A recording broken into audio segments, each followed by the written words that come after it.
একজন মানুষ প্রতিদিন 23,040 বার চোখের পাতা ফেলে। খুব মনোযোগ দেন। ডাক্তারদের ভাষায় একজন মানুষ প্রতিদিন চোখের পাতা ফেলে 23,040 বার। বিনা চার্জে এই পলকটা যিনি ফেলানোর তৌফিক দিয়েছেন তিনি কে? আপনাকে চ্যালেঞ্জ করলাম, আপনি 3 মিনিট চোখটা খুলে রাখতে পারবেন না, মনে হবে যে আগুন জ্বলে যাচ্ছে। মোবাইলের চার্জ শেষ হয়, চোখের পাতার চার্জ শেষ হয় না। হৃদপিণ্ড আল্লাহ আপনাকে একটা দিয়েছে, হৃদপিণ্ডটা প্রতিদিন 1 লক্ষ বারের বেশি পাম্পিং করছে।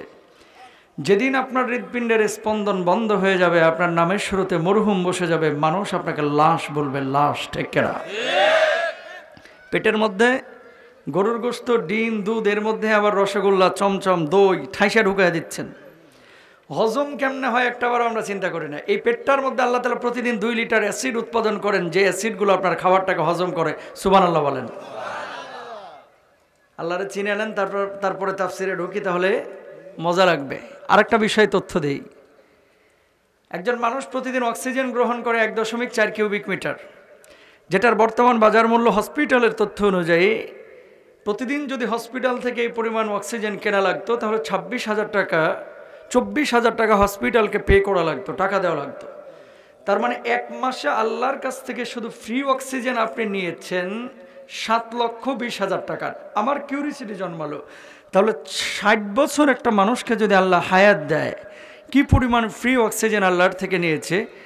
দেখতে পেলাম প্রায় 54 কোটি টাকার অক্সিজেন শুধু আল্লাহর কাছ থেকে একজন মানুষ তার জীবনে গ্রহণ করেছে। সুবহানাল্লাহ বলেন। ও দুনিয়ার মানুষ, কিয়ামতের ময়দানে যদি আল্লাহ বলে যে এত হিসাব দেওয়া লাগবে না, শুধু আমার পানি আর অক্সিজেনের হিসাবটা দিয়ে যে একজন মানুষ আমরা দিতে পারবো না। ঠিক কিনা? এবার আপনারা বলেন, এই জমিনের মালিক কে? আসমানের মালিক কে? খাওয়াচ্ছেন কে? পড়াচ্ছেন কে? গোলামি দাসত্ব হবে কার? আল্লাহর জমিনে যারা আল্লাহর গোলামি না করে মানুষের গোলামি করে, চামচামি করে, আল্লাহর কসম করে বলি, কোরআনকে যারা পছন্দ করে না, তাফসীর মাহফিল ময়দানকে যারা পছন্দ করে না, এই মানুষগুলোর নামে মুসলমান হতে পারে, প্রকৃতপক্ষে মুমিন হতে পারে না। ঠিক কিনা?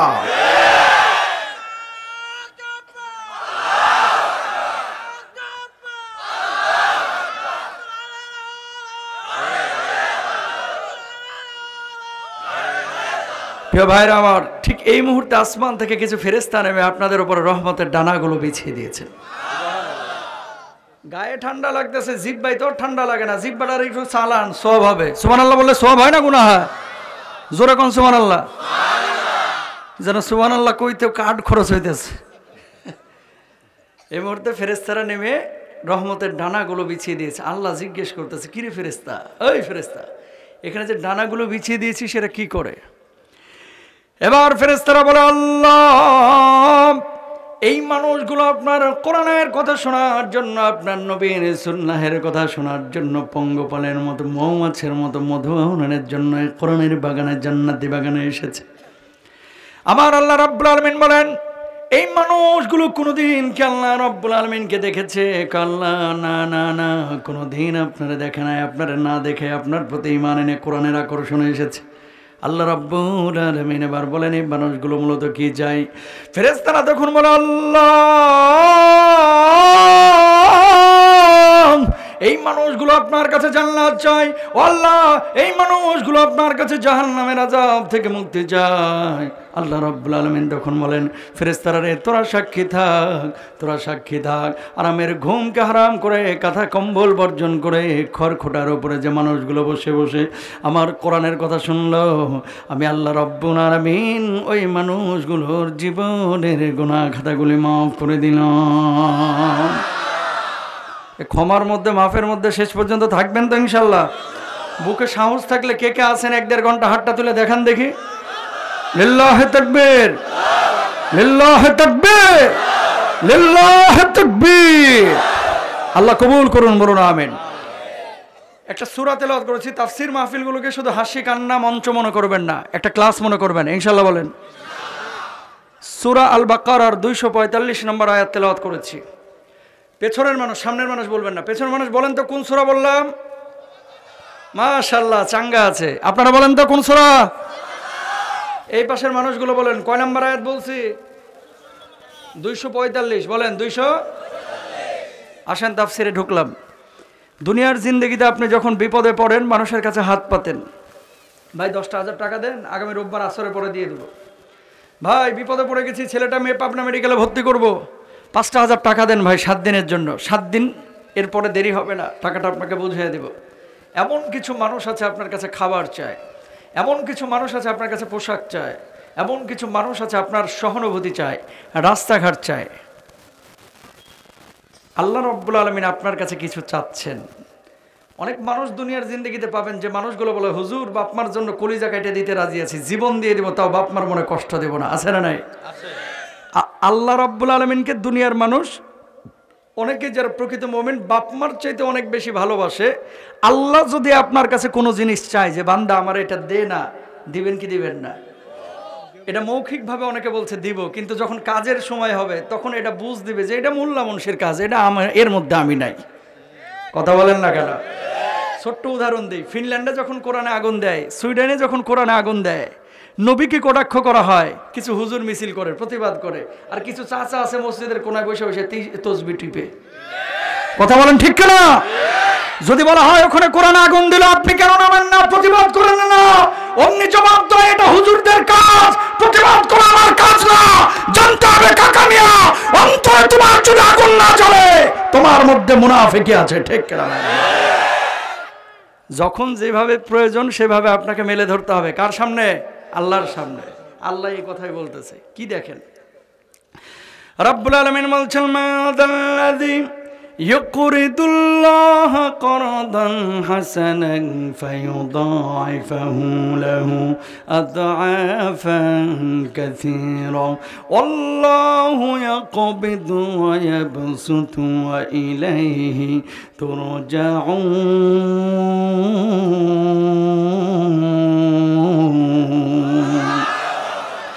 আবার আল্লাহ রাব্বুল আলামিন বললেন, যে ব্যক্তি আল্লাহ রাব্বুল আলামিনকে ঋণ দিবে, আল্লাহ রাব্বুল আলামিন কিয়ামতের ময়দানে দ্বিগুণ বদলা দিবেন, 3 গুণ বদলা দিবেন, 4 গুণ বদলা দিবেন, বদলাটারে বহুগুণ বাড়ায় দেবেন বিনা হিসেবে। আল্লাহ রাব্বুল আলামিন ওই বান্দা যে আল্লাহর জন্য জান দিয়েছে, মাল দিয়েছে, তার জন্য চূড়ান্ত জান্নাতের ফয়সালা করবেন।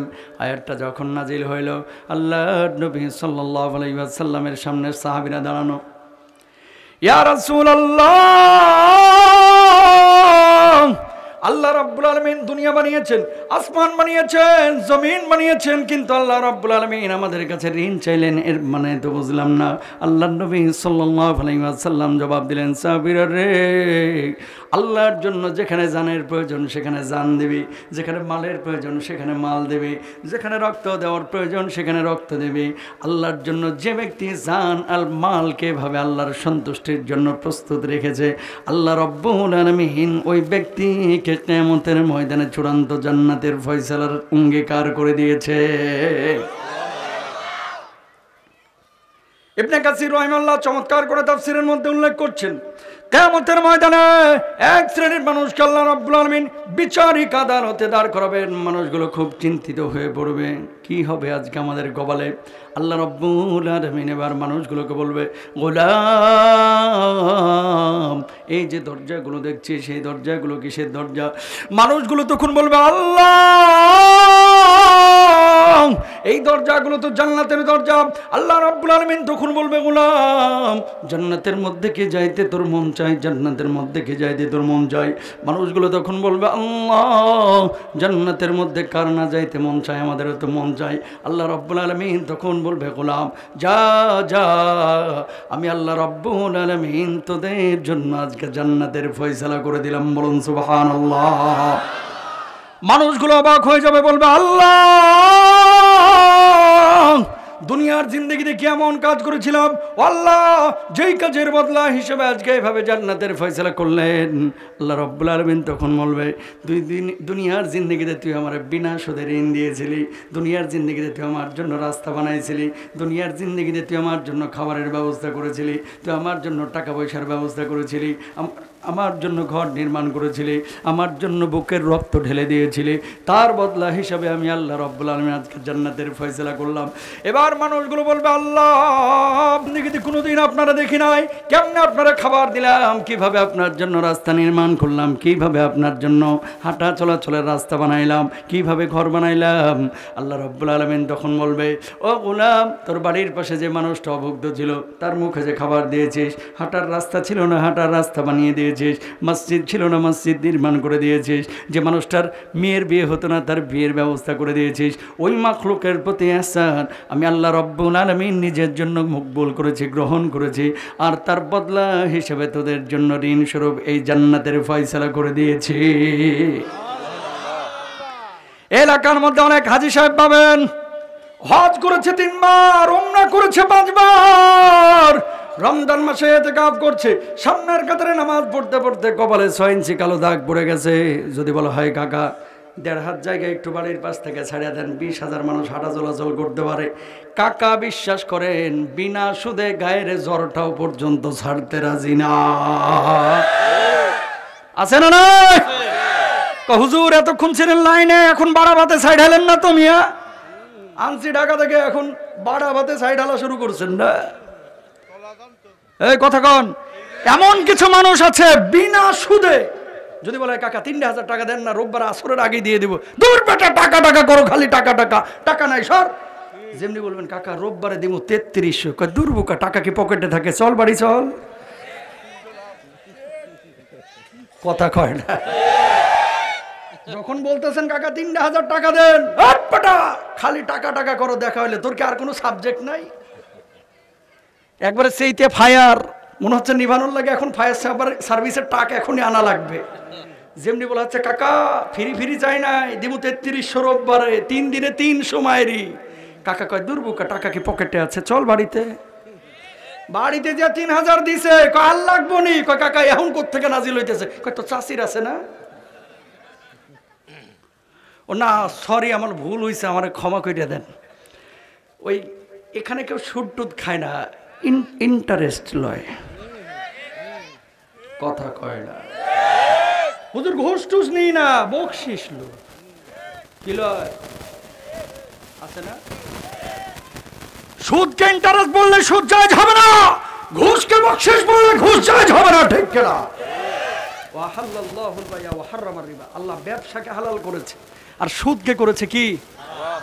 রমজান আসতেছে, রোজার আর বেশি দিন নাই, 38 কি 39 দিন আছে। খেয়াল করেন, রোজা আসতেছে, কিছু মানুষ রোজা রাখতেছে, নামাজ পড়তেছে, প্রিপারেশন নিচ্ছে, আর কিছু আল্লাহর ওলি আছে, আব্দুল কাদের জিলানীর আপন চাচাতো ভাই, এরকম ভাবসাব ব্যবসায়ী এখন থেকে মনে করেন পেঁয়াজ জমানো শুরু করছে, ঠিক কিনা? এখন থেকে লবণ জমানো শুরু করছে, ছোলা জমানো শুরু করছে, সবাই ইবাদতের নিয়তে রমজানকে ওয়েলকাম করবে। আরে হারামখোর ব্যবসায়ীগুলা বাজারে রোজা শুরু হলে পেঁয়াজ নাই, ছোলা নাই, চিনি নাই, আল্লাহর কসম করে বলি এই ব্যবসায়ী যারা সিন্ডিকেট করে 36 বার হজ করলে আল্লাহর জান্নাতে যাইতে পারবে না। আছে না? সামনের কাতারে নামাজ পড়তেছে, অথচ এই আকামগুলো করে। আর এখন যতই আপনি বলেন না কেন, বুঝার পরে কয় ও হুজুরের কাছে, হুজুর কইছে, এই কান্দে ঢোকাই কান্দে ফিসকের বাইর করে হেলে। এক হুজুর পাবনার এক এলাকায় ওয়াজ করতে গেছে, দোষ হুজুরের গাড়ি নিলাম। দুঃখজনক হলেও সত্য, ইসলামিক ব্যাংকিং ব্যবস্থাগুলো বাংলাদেশের ডে বাই ডে কেমন যেন সুদের সাথে জড়িত হয়ে পড়ছে। গতকাল ডেইলি স্টারে নিউজ দেখলাম, ইসলামী ব্যাংক নাকি 1,000 কোটি টাকা সোনালী ব্যাংক থেকে সুদের ঋণ নিছে। যদি ঘটনা সত্যই হয়ে থাকে তাহলে পরিচালনা পর্ষদে যারা আছে তাদের কাছে আমরা বলতে চাই আপনারা বিষয়টা ক্লিয়ার করেন, কারণ এই জাতি ইসলামী ব্যাংক বা ইসলামিক ব্যাংকিং ব্যবস্থায় টাকা রাখে শুধু আল্লাহকে খুশি করার জন্য, হারাম না খাওয়ার জন্য, ঠিক কিনা? এটা আমাদের ইমানের প্রশ্ন, এটা আমাদের সত্তার প্রশ্ন, এটা আমাদের কোরআনের বিধানের প্রশ্ন। যদি ইসলামী ব্যাংক সুদের সাথে জড়িয়ে পড়ে, পরিচালনা পর্ষদকে স্পষ্ট করতে হবে যে জাতির সামনে আমরা সুদের সাথে জড়িয়ে পড়েছি, জাতি ওই ইসলামী ব্যাংকে আর কোনোদিন টাকা রাখতে যাবে না, ঠিক কিনা? ব্যাংকের অবস্থার খারাপ কথা বলতেছি না, আমি বলতেছি যে মানুষগুলো পরিচালনা করতেছে, কেন আপনি সুদের টাকা এখানে ঢোকাবেন যদি সত্য হয়ে থাকে? যে কোনো ব্যাংকে আল্লাহ বুঝদান করুক, আমিন বলেন। আরো জোরে বলেন। প্রিয় ভাইরা আমার, যেখান থেকে আমি কথাটা বলতে চাচ্ছি, পত্রিকায় দেখলাম, এই জন্য আপনাদের সামনে বলছি।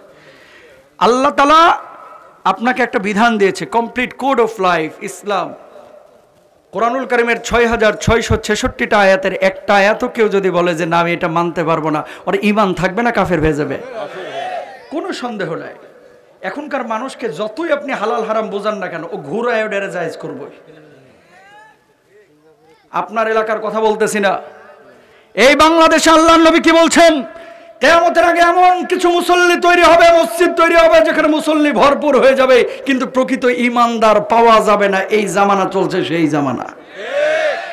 মসজিদে মুসল্লি আছে কিন্তু প্রকৃত মুমিন নাই। বাংলাদেশের আপনাদের এলাকা না অন্য এলাকার কথা বলছি, ম্যাক্সিমাম মসজিদের কমিটির দুই একজন থাকে টাটকা সুদখোর, ঠিক কিনা? সভাপতি হওয়ার যোগ্যতা কি, কমিটি হওয়ার যোগ্যতা কি?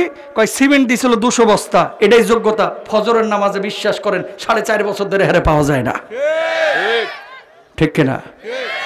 200 বস্তা সিমেন্ট দিয়ে যদি সভাপতি হওয়া যায়, আল্লাহর ঘরের মেহমানদার মানে বড় দায়িত্বশীল হওয়া যায়, এই 200 বস্তা কেন তুমি 450 বস্তা বলেন, 550 বস্তা বলেন, 6000 বস্তা সিমেন্ট দেও কোনো লাভ হবে না যদি নিজে নামাজ না পড়েন। বাংলাদেশের মসজিদ কমিটি এবং মসজিদের যারা পরিচালক আছেন, আজকে দ্ব্যর্থহীন কণ্ঠে আপনাদেরকে বলে যাই, ওয়াযহারাতিল আসওয়াতু ফিল মাসাজিদ। আল্লাহর নবী সাল্লাল্লাহু আলাইহি ওয়াসাল্লাম বলছেন, আমার উম্মতের মধ্যে এমন কিছু মসজিদ থাকবে যেই মসজিদগুলোতে মানুষ দুনিয়াবি আউল বাউল ফাউল কাজ বাড়ায় দিবে। আজকে কিছু মসজিদ আছে যেখানে কমিটিরা মসজিদে ঢুকে, মুসল্লিরা মসজিদে ঢুকে দুখুলুল মসজিদের খবর নাই, সুন্নাত নামাজের খবর নাই, ফ্যান কয়টা ময়লা, সুইচ কয়টা ময়লা, বাথরুমে কতটা ময়লা, বাচ্চা কয়টা আইছে, খালি স্যাঁত স্যাঁত স্যাঁত স্যাঁত করতে থাকে, ঠিক কিনা ভাইরা আমার? আর কিছু যুবক আছে, ইমাম সাহেব খুতবা দিচ্ছে আর পেছনে বসে বসে ভারত পাকিস্তান কত রান করছে এই হিসাব করছে। এই চামুন্ডাগুলোর চান্দি ফাটায় ফেলা উচিত, ঠিক কিনা? বাচ্চা কাচ্চা মসজিদে নিলে স্যাঁত করে ওঠে কিছু মুরব্বী, ও কর না। ওয়াযহারাতিল আসওয়াতু ফিল মাসাজিদ। এখানে বড় আলেম আছেন, যে এলাকায় মসজিদে বাচ্চা কাচ্চাকে পাওয়া যাবে না, ওই এলাকায় মদখোর ডাকাত জুয়ারি পয়দা হবে বেশি। নবীজি বসা জুমার খুতবা দিচ্ছেন দাঁড়িয়ে, হাসান হুসেন জুব্বা ধরে টান মারছে। নবীজি খুতবা 1-1.5 মিনিট বন্ধ করে তারপর হাসান হুসেনের কপালে চুমু দিছে। হাসান হুসেন আবার পাখের মতো উড়িয়া চলে গেছে দৌড় দিয়া। আমি চিন্তা করলাম, আল্লাহর নবীকে আল্লাহ বাঁচাইছে, যদি বাংলাদেশের কোনো মসজিদে হইতো তাহলে সভাপতি মনে হয় নাউজুবিল্লাহ নবীজির চাকরিও খেয়ে ফেলতো। কথা বলেন না কেন? খুতবা দিতে গিয়া জুব্বা টানছেন, নাতিরা আদর করা মারান আছে না? নবীজি সিজদায় গিয়েছে, বাচ্চা এসা নবীজির ঘাড়ের উপরে উঠেছে, নবীজি মাথা তুলেন নাই। সাহাবীরা মনে করছেন কি ব্যাপার, আল্লাহ রাসূলকে অসুস্থ হয়ে গেলেন নাকি? তো তারা মাসালা বুঝেন নাই, সব মাসালা বাংলাদেশের মুসলমানরা বুঝে। কিছু কিছু লোক বাচ্চা কাচ্চাকে মসজিদে দেখলে যেন এর শত্রু আইছে। কেন? তুরস্কে যান, সৌদি আরব যান, মিশরে যান, যেখানে বাচ্চাদের জন্য চকলেট রাখা হয়। কেন বলতেছি? আমাদের কমিটির ভাইরা বলছে, হুজুর যুব সমাজ নিয়ে কিছু কথা বললেন। যুবকদেরকে আপনি যদি সুস্থ যুবক হিসেবে গড়ে তুলতে চান, 7 বছর থেকে এই বাচ্চাগুলোকে টার্গেট নিতে হবে, নামাজি বানানোর চেষ্টা করতে হবে, তাহলে এলাকা অটোমেটিক ঠিক হয়ে যাবে, ঠিক হয়ে যাবে, ঠিক হয়ে যাবে, ঠিক না? নামাজের খবর নাই, বাপ তো নামাজ ধরছে 46 বছর, আর যেই চাচা সেট করে উঠে রাগিয়া উঠে, হেও নামাজ ধরছে 56 বছরে। কথা বলেন ঠিক কিনা? কখনো মসজিদে বাচ্চারা গেলে বাচ্চাদেরকে আদর করবেন, ভালোবাসবেন। খেয়াল করেন, আল্লাহ তো এদের 12 বছরে কোনো গুনাহ লেখে না। কেন? জানে যে এগুলা নিষ্পাপ, আল্লাহ এই জন্য কোনো বিধানই রাখে নাই। তার মানে কি? এগুলো দুষ্টামি করবে, এটা আল্লাহ জানে, এজন্য তাদের কোনো গুনাহ নাই। মসজিদে গিয়ে বাচ্চারা যদি একটু নয়েজ করে, আওয়াজ করে, কষ্ট পাবেন না। হ্যাঁ, যদি হাগুমুতু করে দেয়, এরকম বাচ্চাদেরকে প্যাম্পাস পড়াবেন। আর খুব বেশি ডিস্টার্ব করলে নেবেন না। কিন্তু 7 বছর, 8 বছর, 10 বছর যেসব বাচ্চাগুলো আছে, এদেরকে মসজিদে নেবেন। আল্লাহ তাআলা তৌফিক দান করুক, আমিন বলেন।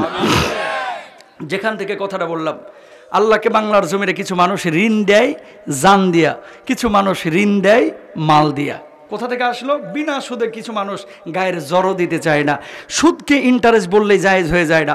আপনার এক এলাকায় এক হুজুর ওয়াজ করতে আইছে, ছোট্ট একটা গল্প মনে পড়ে গেল, এটা বলে আলোচনায় চলে যাচ্ছে, বলবো নাকি? দোষটা হুজুরের ঘাড়েই নেই, কারণ অনেকে আবার অন্যভাবে নিবে বিষয়টাকে। হুজুরই নিলাম ঘাড়ের ওপরে। কি? এলাকায় ঢুকতেছে, ঢুকার পরে দেখতেছে যেদিকে থাকায় খালি বেগুনের ক্ষেত। কিসের ক্ষেত? হুজুর চিন্তা করছে আজকে মনে হয় খাউনে বেগুন ছাড়া আর কোনো গতি নাই। আমার মতো প্রতিদিন ওয়াজের আগে খায়, আজকে উঠেই শুরু করছে, হুজুর এই কমিটির লোকজন ভাইরা আজকে ভাত টাত খাবো না, ওয়াজের আগে ওয়াজের পরে খাবো।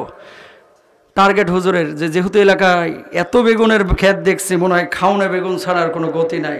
হুজুরের টার্গেট আজকে ওয়াজে উঠে বেগুনটারে হারাম করে ছাড়বো, যারা আমার সামনে কোনো বেগুন টেগুন না দেয়। কমিটির লোকজন আবার হুজুরের লাগে বেগুন দিয়ে ইলিশ, পাঙ্গাস, বাতাসি, বোয়াল, শৈল, শুটকি সব ভালো ভালো মাথা উঠছেন।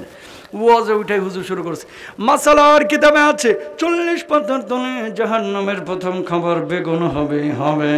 বেগুন কেউ খান না, বেগুন কেউ ধরেন না, বেগুন কেউ ছুঁয়েন না। কিছু লোক বাঁকা চোখে ইমাম সাহেবের দিকে তাকাচ্ছে, হুজুর মশলা জানে, আপনি কি ডিম পারেন? এতদিন বলেন নাই কেন জাহান্নামের প্রথম খাবার বেগুন? আরে হুজুর তো এখানে মাসালা ফিটিং করছে নিজের সুবিধার লাগা, কথা বলেন না।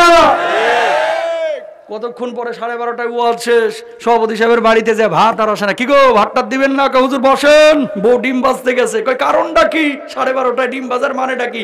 হুজুর জাহান্নামের প্রথম খাবার যে হবে বেগুন, জীবনও তো শুনি নাই। বেগুন দিয়ে ইলিশ, পাঙ্গাস, বাতাসি, বোয়াল, শোল, শুটকি যা আছে সব ভালো ভালো মাছগুলো বেগুন দিয়ে রান্না করা হয়েছিল। হুজুরের মাথা এবার পুরাই নষ্ট। আজকে যদি বেগুন না খায় মাছও পাওয়া যাবে। সভাপতি সাহেব এদিকে আসেন, মিয়া মাসালা কি একটা সার না? হুজুর আপনারা সেনা জানেন কোন কেতাবের মধ্যে আছে 38 পাতার তলে অন্য দরকারি না হলে একটু একটু বেগুন খাওয়াও চলে? নাউজুবিল্লাহ বলেন না। দোষ নিজের ঘাড়ে নিলাম। এই বাংলার জমিনে যতগুলো সুদখোর পাবেন খালি দেখবেন রাষ্ট্র চলছে সুদের উপরে, বাংলাদেশ ব্যাংক চলছে সুদের উপরে, সোনালী ব্যাংক চলতেছে সুদের উপরে, কারেন্ট বিল চলতেছে সুদের উপরে, আর মোল্লা মুন্সি আছে খালি সুদ নিয়ে ঘুরায় জায়েজ করতে চায়, চান্দি ফাটায় ফেলা উচিত। ঠিক কিনা ভাই?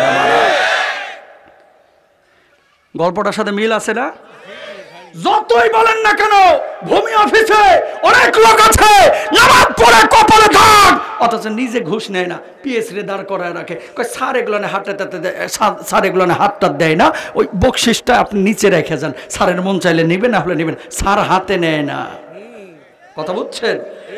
জায়েজ নাকি হারাম? জোরে বলেন কি? আল্লাহর কসম করে বলি, মানলে কোরআনের 6666টা আয়াত মানেন, আর না হলে এরকম অর্ধেক মুসলমান, অর্ধেক বেঈমান, অর্ধেক মুরতাদ হওয়ার কোনো দরকার আপনার নাই, আমার নাই। ঠিক না? কোথা থেকে আসলো? মানজাল্লাযী ইয়াকরিদুল্লাহ কারদান হাসানা।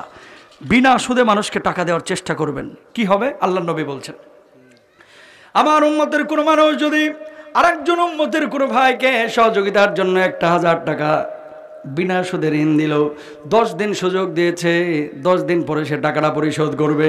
এই 10 দিন প্রতিদিন 1000 টাকা করে দান করলে আল্লাহ রাব্বুল আলামিন যে সওয়াব দিতেন সেই সওয়াব তার আমলনামায় লিখে দেবেন। বলুন সুবহানাল্লাহ। আর যদি আমার 5 দিন বানায় দেয়, টাকা দিতে পারল না, 5 দিন পরে তুমি আমার এই টাকাটা বুঝিয়ে দিও। আবার যদি 5 দিন সময় বানায় দেয়, আল্লাহর নবী বলছেন এই অতিরিক্ত 5টা দিন সময় দেওয়ার কারণে এবার 1000 টাকা করে না, বরং 2000 টাকা আল্লাহর রাস্তায় খরচ করলে যে পরিমাণ সওয়াব দিতেন, ওই ব্যক্তিকে বিনা সুদে ঋণ দেওয়ার কারণে আল্লাহ রাব্বুল আলামিন তার আমলনামায় সেই সওয়াব লিখে দিবেন। তাহলে বিনা সুদে মানুষকে ঋণ দিবেন। মাশাআল্লাহ, বিনা সুদে ঋণ দেওয়ার চেষ্টা করবেন। আল্লাহ তৌফিক দান করুক, আমিন বলেন।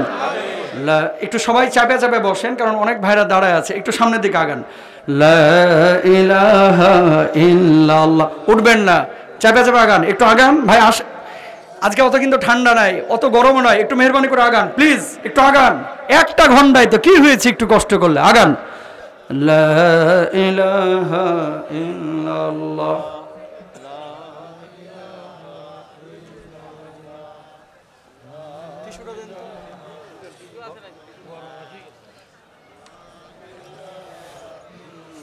বলেন না লা ইলাহা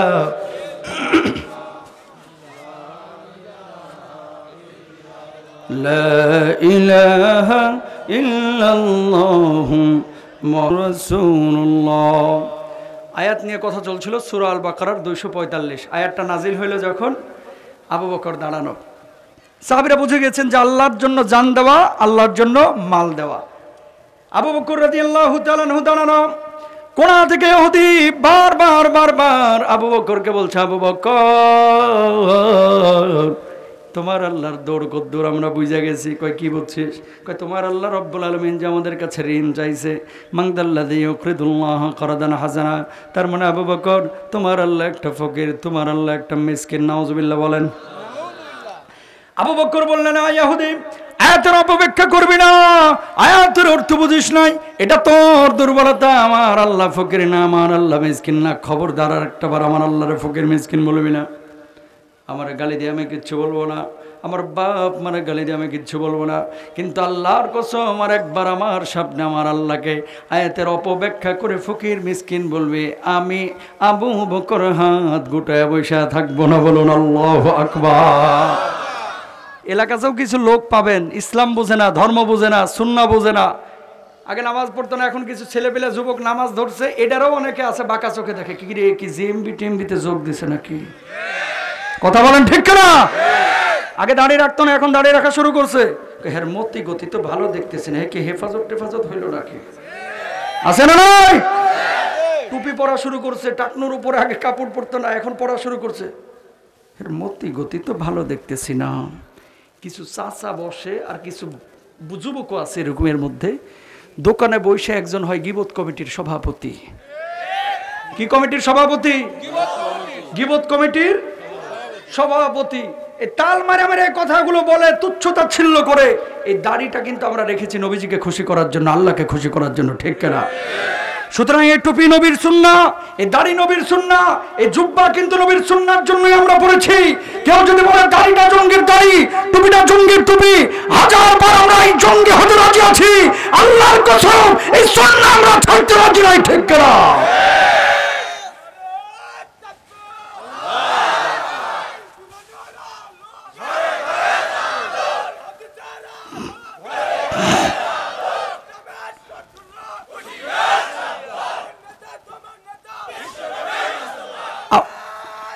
আবু বকর দ্বিতীয়বার আবার বলছে তোমার আল্লাহ ফকির, তুচ্ছ তাচ্ছিল্য করে আয়াতের অপব্যাখ্যা করতেছে। কে? ইহুদি। এই আয়াতের সাপেক্ষে কিন্তু আয়াত মানে আল্লাহ রাব্বুল আলামিন কোরআনুল কারিমে এই আয়াতটি যখন নাজিল করেছেন, মুফাসসিররা এই কথাগুলো এখানে নবীজি সাল্লাল্লাহু আলাইহি ওয়াসাল্লাম হাদিস থেকে কোট করেছেন। তৃতীয়বার আবার বলতেছে আবু বকর তোমার আল্লাহ একটা ফকির। এবার যাইবি কই, ডান হাতটা তুলে আবু বকর কই সে ইহুদির গালে একটা থাপ্পড় বসায় দিয়েছে। সুবহানাল্লাহ। আবু বকরের কলিজা আগুন জ্বলে গেছে। নরম মেজাজের মানুষ গরম হইলে কিন্তু আটকানো মুশকিল হয়ে যায়।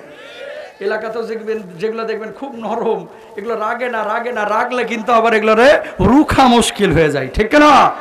দিছে গালের উপর চড়। এবার ইহুদি গালের মধ্যে হাত দিয়ে দিছে মুহাম্মদ রাসূলুল্লাহ সাল্লাল্লাহু আলাইহি ওয়াসাল্লামের বাড়িতে দৌড়।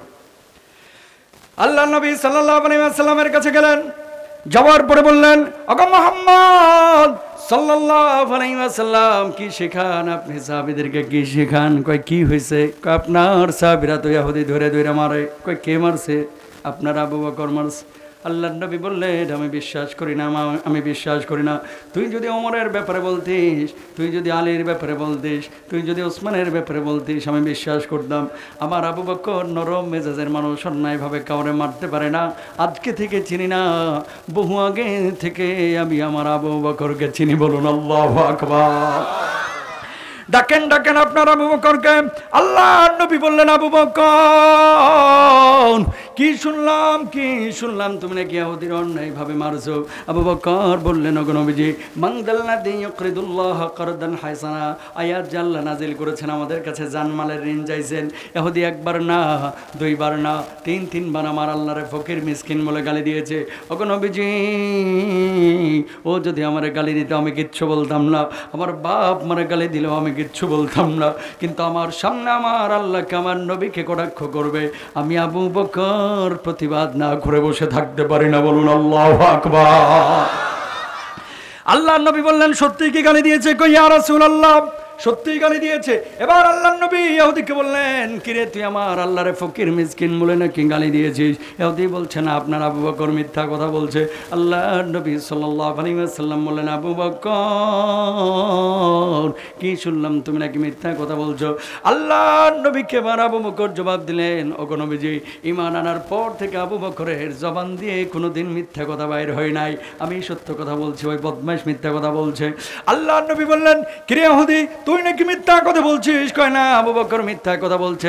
পেঁয়াজ বেঁধে গেছেন, ওই যে চিন্তায় পড়ে গেলেন যদি এখন বিচার না করে গোটা মদিনায় ছড়ায় দিবে। মুহাম্মদুর রাসূলুল্লাহ সাল্লাল্লাহু আলাইহি ওয়াসাল্লাম নিজ গোত্রের লোক দেখে বিচার করে নাই, ঠিক কিনা? ইহুদি ছড়ায় দিবে। ইহুদিরা কিন্তু মারাত্মক কাষ্টা বদ, এগুলো কিন্তু আন্তর্জাতিক বদ, আজকে থেকে নতুন না, কিন্তু অনেক আগে থেকে, ঠিক কিনা? এই ইহুদিদের চরিত্র দুইটা বলে দিই, মনে থাকবে না। মুসা নবী, আপনারা তো জানেন মনে হয়, আমি আরটিভিতে একটা প্রোগ্রাম করি কাফেলা, নবী রাসূলদের বিভিন্ন এলাকা আমি দেখাই, আমি আর সাদিক ভাই। ওই সুবাদে ফেরাউনকে যেই জায়গায় আল্লাহ তাআলা ডুবিয়েছিলেন, এটা তো নীল নদ না, সাগরের মধ্যে। তো মিশরের আলেকজান্দ্রিয়া ওই পারে, আর এই পারে হচ্ছে সৌদি আরবের মাদায়েনে সালে, তাবুক, আল আইন, এই সমস্ত এলাকাগুলো। যখন ফেরাউনকে আল্লাহ তাআলা ডুবিয়ে দিছে, বনি ইসরায়েলের 12টা দল ছিল মুসার সাথে। তো এই পাশে আসার পরে প্রচণ্ড তেষ্টা লেগেছে মুসা আলাইহিস সালাতু ওয়াস সালামের, এই বনি ইসরায়েলের। মুসা, তোমার আল্লাহরে বলো পানি দিতে। দল ছিল কয়টা? 12টা। তো আল্লাহকে মুসা তো ডাইরেক্ট ফোন লাগাই দিচ্ছে, তখন তার মোবাইল নাই, মোবাইল ছাড়াই মুসা আল্লাহরে ফোন দিতে পারতো। সুবহানাল্লাহ বলেন না? আল্লাহ, এই যে পানি খাইতে যাচ্ছে, এখন কি করবো? হাতে লাঠি আছে না, মার মাটির উপরে। দিছে একটা বাড়ি, আল্লাহ তাআলা একটা ঝর্ণা বাইর করে দিচ্ছে। সুবহানাল্লাহ খান। তো একটা ঝর্ণায় তো মাত্র 1 গ্লাস পানি হয় নাকি? হাজার হাজার লিটার, ঠিক না? তো 12টা দলকে মুসা বলতেছে, মুসা আলাইহিস সালাতু ওয়াস সালাম, যে এখান থেকে পানিগুলো তোরা খায় নে, তারপর আমরা আমাদের গন্তব্যে যাই। কয় মুসা, দল আমরা 12টা, ঝর্ণা আনলে একটা, মানে ডাকি এই ঝর্ণা থেকে পানি খাইতাম না। তোমার আল্লাহরে বলো 12টা দলের লাগে 12টা ঝর্ণা দিতে। বদমাইশ কি গাছে ধরে? কয়টা দল? ঝর্ণা চাচ্ছে কয়টা? একটা টিউবওয়েল থেকে তো 10 লাখ মানুষ মনে হয় পানি পান করতে পারে, ঠিক না? আর কয় 12টা দলের লাগে 12টা ঝর্ণা লাগবে। আল্লাহরে আবার দিছে ফোন, মানে কল। আল্লাহ, কি বিপদে পড়লাম, কি করব এখন? হাতে লাঠি আছে না, আবার মার বাড়ি। দিছে বাড়ি মাটির উপরে। ফাম্বাজাসাত মিন হুসনাতা আশরাতা আইনা, সঙ্গে সঙ্গে 12টা ঝর্ণা আল্লাহ তাআলা বাইর করে দিছে। মান্না ওয়া সালওয়া, জান্নাতি ভুনা পাখি আকাশ থেকে পড়ে। খাইতে ভাল লাগলো না বদমাশগুলার। কয় মুসা, এক পাখি কয়দিন খামু? কয় কি খাবি তাইলে? কয় আল্লাহরে কও আমরা ফসল বানাবো আর খাবো। কয় কি ফসল চাস? কয় ডাল খাবো, পেঁয়াজ খাবো। একমাত্র জাতি যারা আল্লাহর কাছে জান্নাতে খাবার থুইয়া বদমাশগুলো পেঁয়াজ চাইছিল। আশিস বাংলাদেশে পেঁয়াজ একবারে বেশি করে খাওয়াই দেবো, ঠিক না? পেঁয়াজ নিয়ে দেশে মারামারি আছে না নাই? জোরে বলেন না। কয়দিন আগে তো মানুষ সরকারি চাকরি খুঁজতেছিল না, মেয়ে বিয়ে দেওয়ার জন্য খুঁজতেছিল পেঁয়াজ ব্যবসায়ী, ঠিক না? কথার কথা বলতেছি। এই বনি ইসরায়েল এরকম আখলাকি ছিল, বদমাশ, লম্পট, ইতুর। আল্লাহ এদেরকে হেদায়েত দান করুক। আরো জোরে বলেন।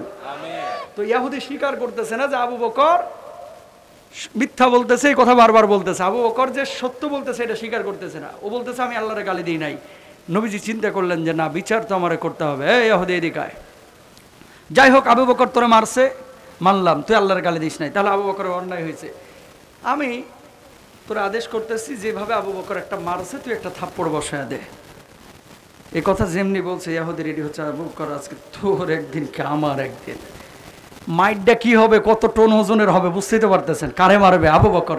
আবু বকর আল্লাহর নবীকে বলছে, ইয়া রাসূলুল্লাহ, ওরে মারছি আল্লাহর গালি দেওয়ার কারণে, এটা যদি আমার অন্যায় হয়ে থাকে, ও আমার থাপ্পড় কেন? আমি আবু বকরের জীবনটা নিয়ে চলে গেল, আমার কলিজার মধ্যে বিন্দু মাত্র কষ্ট থাকবে না। আল্লাহকে কেউ যদি গালি দেয়, আর এ কারণে যদি ফাঁসির মঞ্চে যাইতে হয় প্রতিবাদের কারণে, 1000 বার ফাঁসির মঞ্চে যাইতেই তৌহিদি জনতা রাজি আছে, ঠিক না? প্রিয় ভাইরা আমার, এবার বলতেছে তুই মাইরা দে একটা। কারে? আবু বকর রে। ইহুদি রেডি হচ্ছে, আর সাজিন থেকে দেখছেন কে? আরো আস্তে কর। আল্লাহকে দেখেন না? আল্লাহ বলতেছে জিবরিল আমিন তাড়াতাড়ি আয়, আমার হাবিব কি বিচারটা করতেছে দেখ। জিবরিল আমিন আল্লাহরে বলতেছে আল্লাহ কি করব? কয় মুহূর্তের মধ্যে আমার হাবিবের কাছে গিয়ে হাজির হ, আর বল খবরদার আবু বকরের গাল যেন ইহুদির হাত স্পর্শ না করে। আর আবু বকরের পক্ষে আপনি সাক্ষী করছেন, ওগো নবীজি, আবু বকরের পক্ষে দুনিয়ার কোনো সাক্ষীর প্রয়োজন নাই। আর শাহিন থেকে আমি আল্লাহ রব্বুল আলামিন আবু বকরের পক্ষে সাক্ষী হয়ে গেলাম। একজন মানুষের আমলের পাল্লাটা কি পরিমাণ ভারী হলে স্বয়ং আল্লাহ। তো জিবরিল আমিনের তো আবার আসমান থেকে নবীজির কাছে আসতে আপনাদের পাবনা সদরে 22 মিনিটে জ্যামে বসে থাকতে হবে। চোখের পাতা ফেলানোর আগে জিবরিল আমিন আল্লাহর নবীর কাছে এসে হাজির। সুবহানাল্লাহ। এবার জিবরিল আমিন বলছেন, ইয়া রাসূলুল্লাহ, কি বিচার আপনি করছেন? কি বিচার আপনি করছেন? খবরদার, খবরদার, ইহুদির আটকান, ইহুদির হাত যেন আবু বকরের গালে স্পর্শ না করে। আল্লাহর নবীর বুঝতে বাকি রইল না। আর শাজিমে হয়তো বা ব্রেকিং নিউজ শুরু হয়ে গেছে, গ্রিন সিগন্যাল চলে গেছে। আল্লাহর নবী ওই ইহুদির আটকাইলেন, এখনই মারিস না, দাঁড়া, একটু কাজ আছে। জিবরিল আমিন, কি হয়েছে? কয় কি বিচার আপনি করছেন? এটা অন্যায়, এটা এই বিচার আপনি করেন না। আবু বকরকে মারাটা অন্যায় হবে ইহুদির পক্ষে। ও আল্লাহর নবী, খবরদার, খবরদার খবরদার, আবু বকর সত্য বলেছে, ইহুদি মিথ্যা কথা বলেছে, এটা আপনি মেনে নেন। আল্লাহর নবী তো মেনে নিলেন। এবার জিবরিল আমিন বললেন, শুধু তাই না, আল্লাহ নিজে সাক্ষী দিয়েছেন আবু বকরের পক্ষে। এই নেন আয়াত, 4 নম্বর পারা 13 নম্বর পৃষ্ঠা। লাকাদ সামিআল্লাহু কাওলাল্লাযীনা ক্বালু ইন্নাল্লাহা ফাকীরুন ওয়া নাহনু আগনিয়া।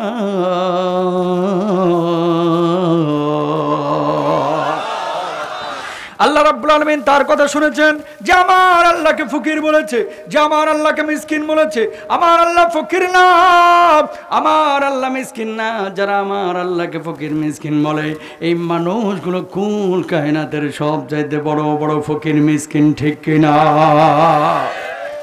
এলাকায় কিছু লোক পাবেন, কিছু লোক পাবেন, আগে টাকা ছিল না, গরিব মানুষ ছিল, ঘরে টিন ছিল, এখন ছাদ হয়েছে, 2 তলা 3 তলা বাড়ি হয়েছে, পকেটে 2টা পয়সা হয়েছে। ভাই বিশ্বাস করেন, পাশের গরিব মানুষগুলোকে মানুষই মনে করে না।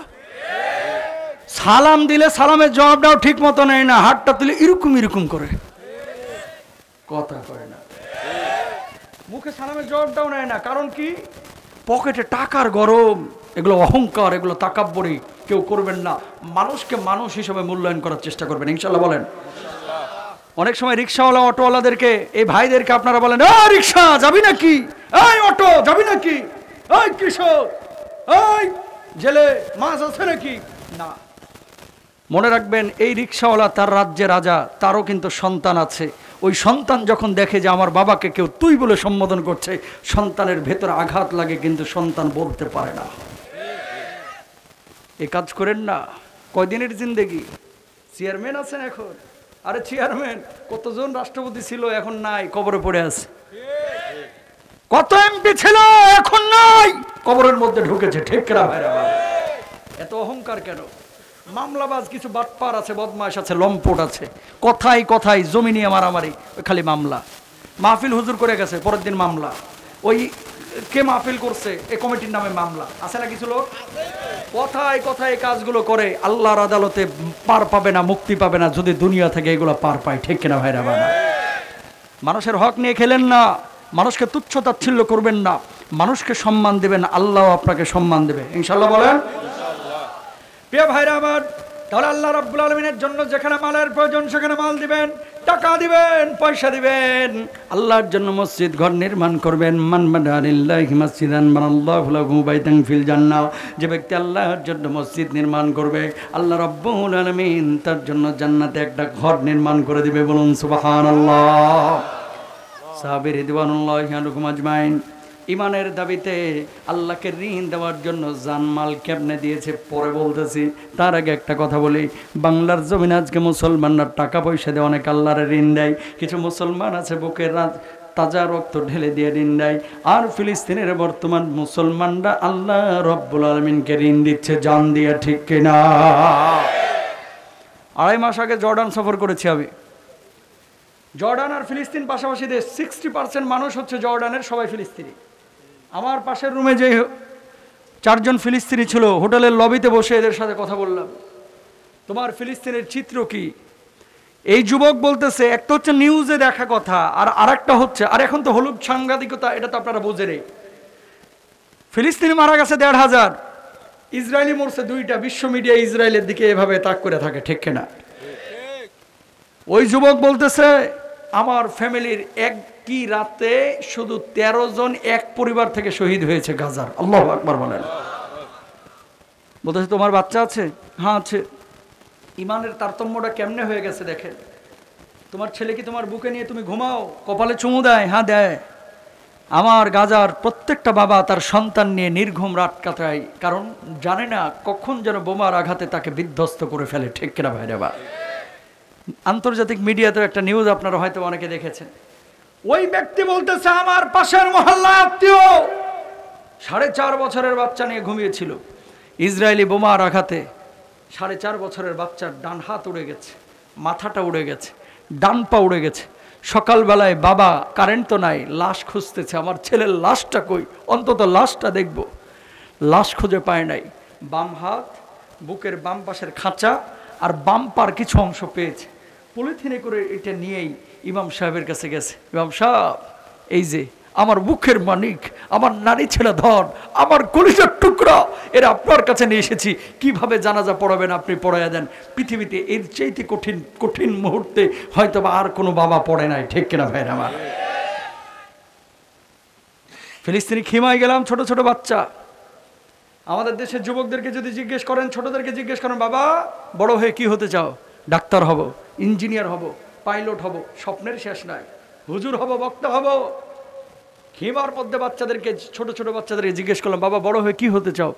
আমাদের স্বপ্ন একটাই, মসজিদুল আকসাকে আমরা মুক্ত করব। আল্লাহু আকবার বলেন। আমাদের দেশে যখন মানুষ মেয়ে বিয়ে দেয়, প্রথমেই খুঁজে ছেলে সরকারি চাকরি করে কিনা, দাঁত দুইটা না থাক, কথা বলেন না কেন? ও কালা হোক ল্যাংড়া হোক, সরকারি চাকরি হইলে আমার হয়েছে। সত্য না মিথ্যা? ফিলিস্তিনে লেবাননে খুঁজে মেয়ে বিয়ে দেওয়ার ক্ষেত্রে যেই বাড়ির সাথে সম্বন্ধ করবে, এই বাড়ি থেকে দুই একজন মুক্তিযোদ্ধা আছে কিনা? মুক্তিযোদ্ধা বাংলাদেশে আছে না? ইসরায়েলের সাথে যুদ্ধ করে দুই একজন শহীদ হয়েছে কিনা, এরকম বাড়ি তারা খুঁজে। আমি বললাম, এটা কেন? এরা আবার শহীদদের নাম বাড়ির সামনে ঝুলিয়ে রাখে লিখিয়া। এটা কেন ঝুলিয়ে রাখা হয়? এটা মার্কিং করতে, যাতে করে মানুষ পারে এই বাড়িতে কোনো কাপুরুষ জন্ম নেয় না, এই বাড়িতে আল্লাহর বীর পুরুষ মুজাহিদ তৈরি হয়। পার্থক্য আছে না নাই? আওয়ামী লীগ বলেন, বিএনপি বলেন, জাতীয় পার্টি বলেন, জামাত বলেন, হৃদয়ে যদি ফিলিস্তিনের জন্য রক্তক্ষরণ আপনার না হয়, আল্লাহর কসম করে বলি, ইমানের মধ্যে ঝামেলা আছে। যত বড় হুজুরি হোক, খতিব হোক, ভারতের মতো যদি বর্ডার বাংলার জমিনে ইসরায়েলের সাথে থাকতো, আর বর্ডার ক্রস করার যদি সুযোগ থাকতো, 16 কোটি মানুষের মধ্যে 10 কোটি মানুষ আল্লাহর জন্য কাফেরগুলোকে সাইজ করার জন্য চলে যেত, ঠিক না?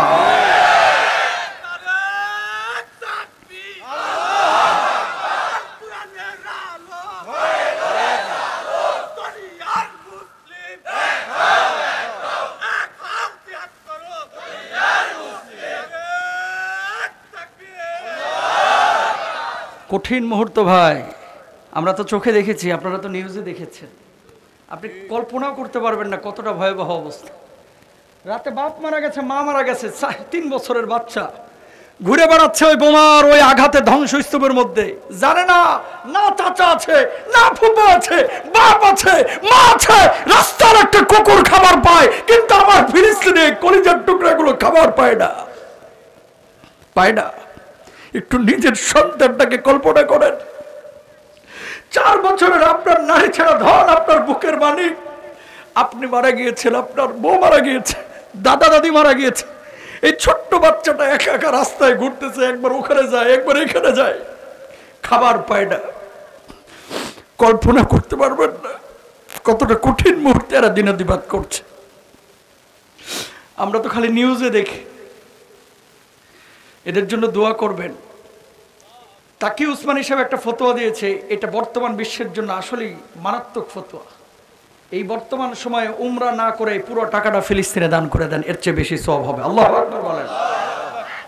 নফল উমরার চাইতে ফিলিস্তিনের মুসলমানদের জন্য টাকাটা পুরো দান করে দেন, এর চাইতে বেশি সওয়াব হবে। ইমানের কিছু দাবি আছে ভাই। আজকে বাংলার ঘরে ঘরে আমরা ইমানের দাম দিতে পারি নাই। বাপ ছিল মুসলমান, অটো মুসলমান হয়ে গেছে। দাদা ছিল মুসলমান, অটো মুসলমান হয়ে গেছে। যদি ইমানটাকে বুঝে শুনে আনতাম, তাহলে একদিকে জীবন রাখতাম, আর একদিকে ইমান রাখতাম। জীবন ছেড়ে দিতাম, ইমান আমরা ছাড়তাম না, ঠিক কিনা? আল্লাহ নবীর এক সাহাবী আব্দুল্লাহ জুলবাজাদাই মুশরিক চাচার কাছে লালিত পালিত, বাপ অনেক আগেই মারা গিয়েছে। নবীজির কাছে এসে নবীজির চেহারার দিকে খালি তাকায় আছেন। কেন? নবীজির চেহারা এত সুন্দর ছিলেন। আহা, আকাশের পূর্ণিমার চাঁদ একবার দেখে এক সাহাবী, নবীজির চেহারার দিকে তাকায় একবার। পূর্ণিমার চাঁদ দেখে একবার, নবীজির চেহারা দেখে একবার। উনি বলতেছেন, নবীজির চেহারাটাই পূর্ণিমার চাইতেও বেশি সুন্দর। ভ্রু 2টা লাগানো ছিল নবীজির, আমাদের যেরকম ফাঁক, এরকম ফাঁক ছিল না। গুলো একটু গোল গোল ছিল, খুব বড়ও না ছোটও না। চোখের পাঁশগুলো ছিল সাদা, মনিটা ছিল একেবারে কুচকুচে কালো। পিঠে আল্লাহ তাআলা একটা সিল মেরে দিয়েছিলেন, কবুতরের ডিমের মতো, মোহরে নবুয়তের সিল। আল্লাহু আকবার বলেন। পিয়ারা হাবিবের বুক থেকে নিয়ে নাভি পর্যন্ত একটা সরু রেখা ছিল পশমের। আম্মাজান আয়েশা বলছেন, আল্লাহর নবী সাল্লাল্লাহু আলাইহি ওয়াসাল্লাম যখন হাসতেন, দাঁতগুলো থেকে যেন মুক্তার দানা ঠুকরে ঠুকরে পড়ছে। সুবহানাল্লাহ বলেন। নবীজির দাঁতগুলো একেবারে লাগানো ছিল না, হালকা একটু একটু ফাঁক ফাঁক ছিল। নবীজি যখন হাঁটতেন, তখন খুব জোরেও হাঁটতেন না, আস্তে হাঁটতেন না, তিনি মৃদুস্বরে হাঁটতেন। আর মনে হতো যে নিচে কি যেন পড়ে আছে, মানে এদিক সেদিক তাকাতেন না। নবীজি যখন হাঁটতেন, পিছে যখন বাবরি চুল ছিল, কুকড়ানো হালকা হালকা চুল, এই চুলগুলো সমুদ্রের ঢেউয়ের মতো দোল খেয়ে যেত। সুবহানাল্লাহ। আবার পেয়ারা হাবিব এত সুন্দর ছিলেন। আব্দুল্লাহ জুলবাজাদাই নবীজিকে দেখে কথা শুনে চিন্তা করলেন, আর যাই হোক এই মানুষটা মিথ্যা বলতে পারে না, আমার বাপ দাদার ধর্ম আর পালন করবো না। ইয়া রাসূলুল্লাহ, কালেমা পড়ায় দেন, আমি ঈমান আনতে চাই। আল্লাহু আকবার। আল্লাহর নবী কালেমা পড়ায় দিলেন, আশহাদু আল্লা ইলাহা ইল্লাল্লাহ ওয়া আশহাদু আন্না মুহাম্মাদান আবদুহু ওয়া রাসূলুহু। বলুন আল্লাহু আকবার।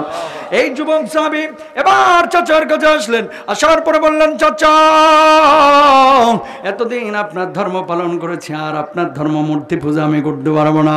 ইসলাম কবুল করেছি, মুহাম্মদ সাল্লাল্লাহু আলাইহি ওয়াসাল্লামের উপরে ঈমান এনেছি। এবার চাচা বললেন, এত বড় তোর সাহস, বাপ দাদার ধর্ম ছেড়ে তুই মুহাম্মদের ধর্ম পালন করছিস, ঈমান এনেছিস, এই মুহূর্তে ঈমান ছাড়বি? তেলে বেগুনে জ্বলে উঠেছে, কয় না ছাড়তে পারবো না। তাহলে বাড়ি ছাড়, কয় রাজি আছি। সম্পদ ছাড়, কয় রাজি আছি। খামারের নোটগুলোও ছাড়তে হবে, কয় সেটাও রাজি আছি। এই মুহূর্তে শীতের এই মধ্য রজনীতে বাড়ি থেকে বের হয়ে যেতে হবে, সেটাও রাজি আছি। আল্লাহর কসম, তারপরে ঈমান ছাড়তে পারবো না। বাপের ভিটা ছাড়বো, সম্পদ ছেড়ে দিব, খামারের উটগুলো ছেড়ে দিব, বাড়ি ছেড়ে দিব, ঈমান ছাড়তে পারবো না। সুবহানাল্লাহ কর। তাহলে এই মুহূর্তে আমার সামনে থেকে বের হয়ে যা। বের হয়ে চলে যাচ্ছে। এই দাঁড়া, জামা কাপড় যে পড়েছি সেই জামা কাপড়টাও তো আমারই কিনে দেওয়া, এই মুহূর্তে খোল, এটা আমারে খুলে দিবি, না হলে ঈমান ছাড়বে। কয় চাচা আল্লাহ দোহাই লাগে এটা করেন না, এক তো শীতের রাত, দ্বিতীয়ত আমার লজ্জাস্থান ঢাকা ফরজ। কয় না, তারপরে জামা খুলতে হবে। সঙ্গে সঙ্গে জামা পায়জামা খুলে উলঙ্গ হয়ে গেলেন আব্দুল্লাহ জুলবাজাদাই। আল্লাহু আকবার বলেন। উলঙ্গ শরীর নিয়ে বুড়িমার কাছে গেলেন, যাওয়ার পরে বললেন, মা আমার চাচা ঈমান আনার কারণে আমার কি অবস্থা করেছে দেখো মা। ও মা, তোমার কাছে কি একটা চাদর হবে নাকি, যে চাদরটা দিয়ে আমি আমার লজ্জাস্থানটাকে ঢাকবো? মা একটা চাদরের টুকরা দিলেন, ওই চাদরের টুকরা দিয়ে কোনো মতে লজ্জাস্থানটা রেখে আল্লাহর নবী সাল্লাল্লাহু আলাইহি ওয়াসাল্লামের বাড়ির দিকে ওই মধ্য রজনীতে রওনা হলেন। আল্লাহর নবী তখন তাহাজ্জুদের নামাজে জাগ্রত হয়েছেন। নবীজি সালাম ফেরানোর পরে দেখতে পেলেন একজন যুবক আল্লাহর নবী সাল্লাল্লাহু আলাইহি ওয়াসাল্লামের বাড়ির দরওয়াজার সামনে দাঁড়ানো। আল্লাহর নবী বললেন, যুবক কি নাম তোমার, কি পরিচয়? তোমার তো চিনলাম না। যুবক জবাব দিলেন, ইয়া রাসূলুল্লাহ, ইয়া হাবিবাল্লাহ, এই জগতে দিন ঈমান এনেছি, ঈমান আনার কারণে আমার কি অবস্থা করেছে দেখেন। আল্লাহর নবী বললেন, কিভাবে এই অবস্থা হলো? কগলো বেজি, ঈমান আনার কারণে আমার মুশরিক চাচা আমার বাড়ি থেকে বের করে দিয়েছে, আমার খামারের উটগুলো কেড়ে নিয়েছে, আমার সম্পদগুলো কেড়ে নিয়েছে, এমনকি আমার পরনের জামাটা কাপড়টা পর্যন্ত কেড়ে নিয়েছে। মার কাছ থেকে ছোট্ট একটা টুকরা নীলজ্জা স্থানটা ঢেকে আপনার কাছে এসেছি। আল্লাহর নবী বললেন, আব্দুল্লাহ মন খারাপ করিস না, মন খারাপ করিস না, কখনো ভাববি না তোর সঙ্গে কেউ নাই, তোর কিচ্ছু নাই, তোর সঙ্গে আল্লাহ আছে, আল্লাহর রাসূল তোর সঙ্গে আছে। এই জায়গায় দ্বারা আমি ঘরের মধ্যে থেকে আসছি। আল্লাহর নবী সাল্লাল্লাহু আলাইহি ওয়াসাল্লাম এবার ঘরের মধ্যে গেলেন, ইয়ামানি ডোরা কাটা একটা চাদর নিয়ে আসলেন। আল্লাহর নবী চাদরটা তার গায়ের উপরে ছড়ায় দিলেন, বললেন, আব্দুল্লাহ আজকে থেকে আমি নবী, এই চাদরের মালিক আমি তোরে বানায় দিলাম। এবার আব্দুল্লাহ বললেন, ওগো নবীজি, এই মুহূর্তে আল্লাহ রাব্বুল আলামিনের কাছে যদি দোয়া করেন, আপনার দোয়া তো আল্লাহ রাব্বুল আলামিন কবুল করবেন, আপনি আমার জন্য একটা দোয়া করবেননি? আপনার কাছে একটা আরজি আছে। আল্লাহর নবী বললেন, কি আরজি, কি আরজি, কি দোয়া করব? বল বল, তোর জন্য আমি আজকে সব দোয়া করব। আল্লাহর নবীকে বলছেন, আব্দুল্লাহ ওগো নবীজি, ঈমান এনেছি, সব কিছু হারিয়েছি, বিন্দু মাত্র কষ্ট আমার কলিজার মধ্যে নাই, আল্লাহর কাছে একটু দোয়া করেন না, আল্লাহ যেন আমার শাহাদাতের মুখ দান করে। আল্লাহর নবী সাল্লাল্লাহু আলাইহি ওয়াসাল্লাম আল্লাহর কাছে দোয়া করলেন, আল্লাহ আব্দুল্লাহকে আপনি শাহাদাতের মুখ দান করেন, আব্দুল্লাহর রক্ত আপনি কাফের বেঈমানদের জন্য হারাম করে দিয়েন। বলুন আল্লাহু আকবার। এবার সাহাবী বলছেন, ওগো নবীজি, শহীদ আমি হইতে চাইলাম, কিন্তু আমার রক্ত কাফের বেঈমানদের জন্য আপনি হারাম করলেন কেন? আল্লাহর নবী সাল্লাল্লাহু আলাইহি ওয়াসাল্লাম বললেন, আব্দুল্লাহ শাহাদাতের তামান্না নিয়ে কেউ যদি ঘরের বিছানাতেও মারা যায়, আল্লাহ রাব্বুল আলামিন ওই ব্যক্তিকেও শাহাদাতের মর্যাদা দিয়ে দেন। জোরে বলেন না সুবহানাল্লাহ। কয়েকদিন পরে তাবুকের যুদ্ধের ডাক, সমস্ত সাহাবীর সঙ্গে আব্দুল্লাহ গিয়েছে। হঠাৎ করে প্রচন্ড জ্বরে আক্রান্ত হয়ে তিনি মারা গেলেন। যুদ্ধের এখনো 2-3 দিন বাকি। মাগরিবের নামাজের পরে আবু বকরের মতো সাহাবী তার লাশটারে গোসল দিচ্ছেন। আল্লাহর নবী এবার ওই রাস্তা দিয়ে হেঁটে যায়। আবু বকর, কার লাশ তোমরা গোসল দিচ্ছ? আল্লাহর নবী আপনার পেয়ারা সাহাবী আব্দুল্লাহ দুনিয়া থেকে বিদায় নিয়ে চলে গেছে। নবীজি অবাক হয়ে গেলেন, আমার আব্দুল্লাহ নাই, আবার আব্দুল্লাহ নাই। নবীজির চোখে পানি। আল্লাহর নবী বললেন, আবু বকর আগে কেন বলো নাই, আগে কেন বলো নাই? আবু বকর তোমরা তার গোসল দিচ্ছ ভালো কথা, খবরদার কেউ জানাজার নামাজ পড়াইবে না। আবু বকর বললেন, আগে নবীজি কেন কেন তারা জানাজার নামাজ পড়াইব না?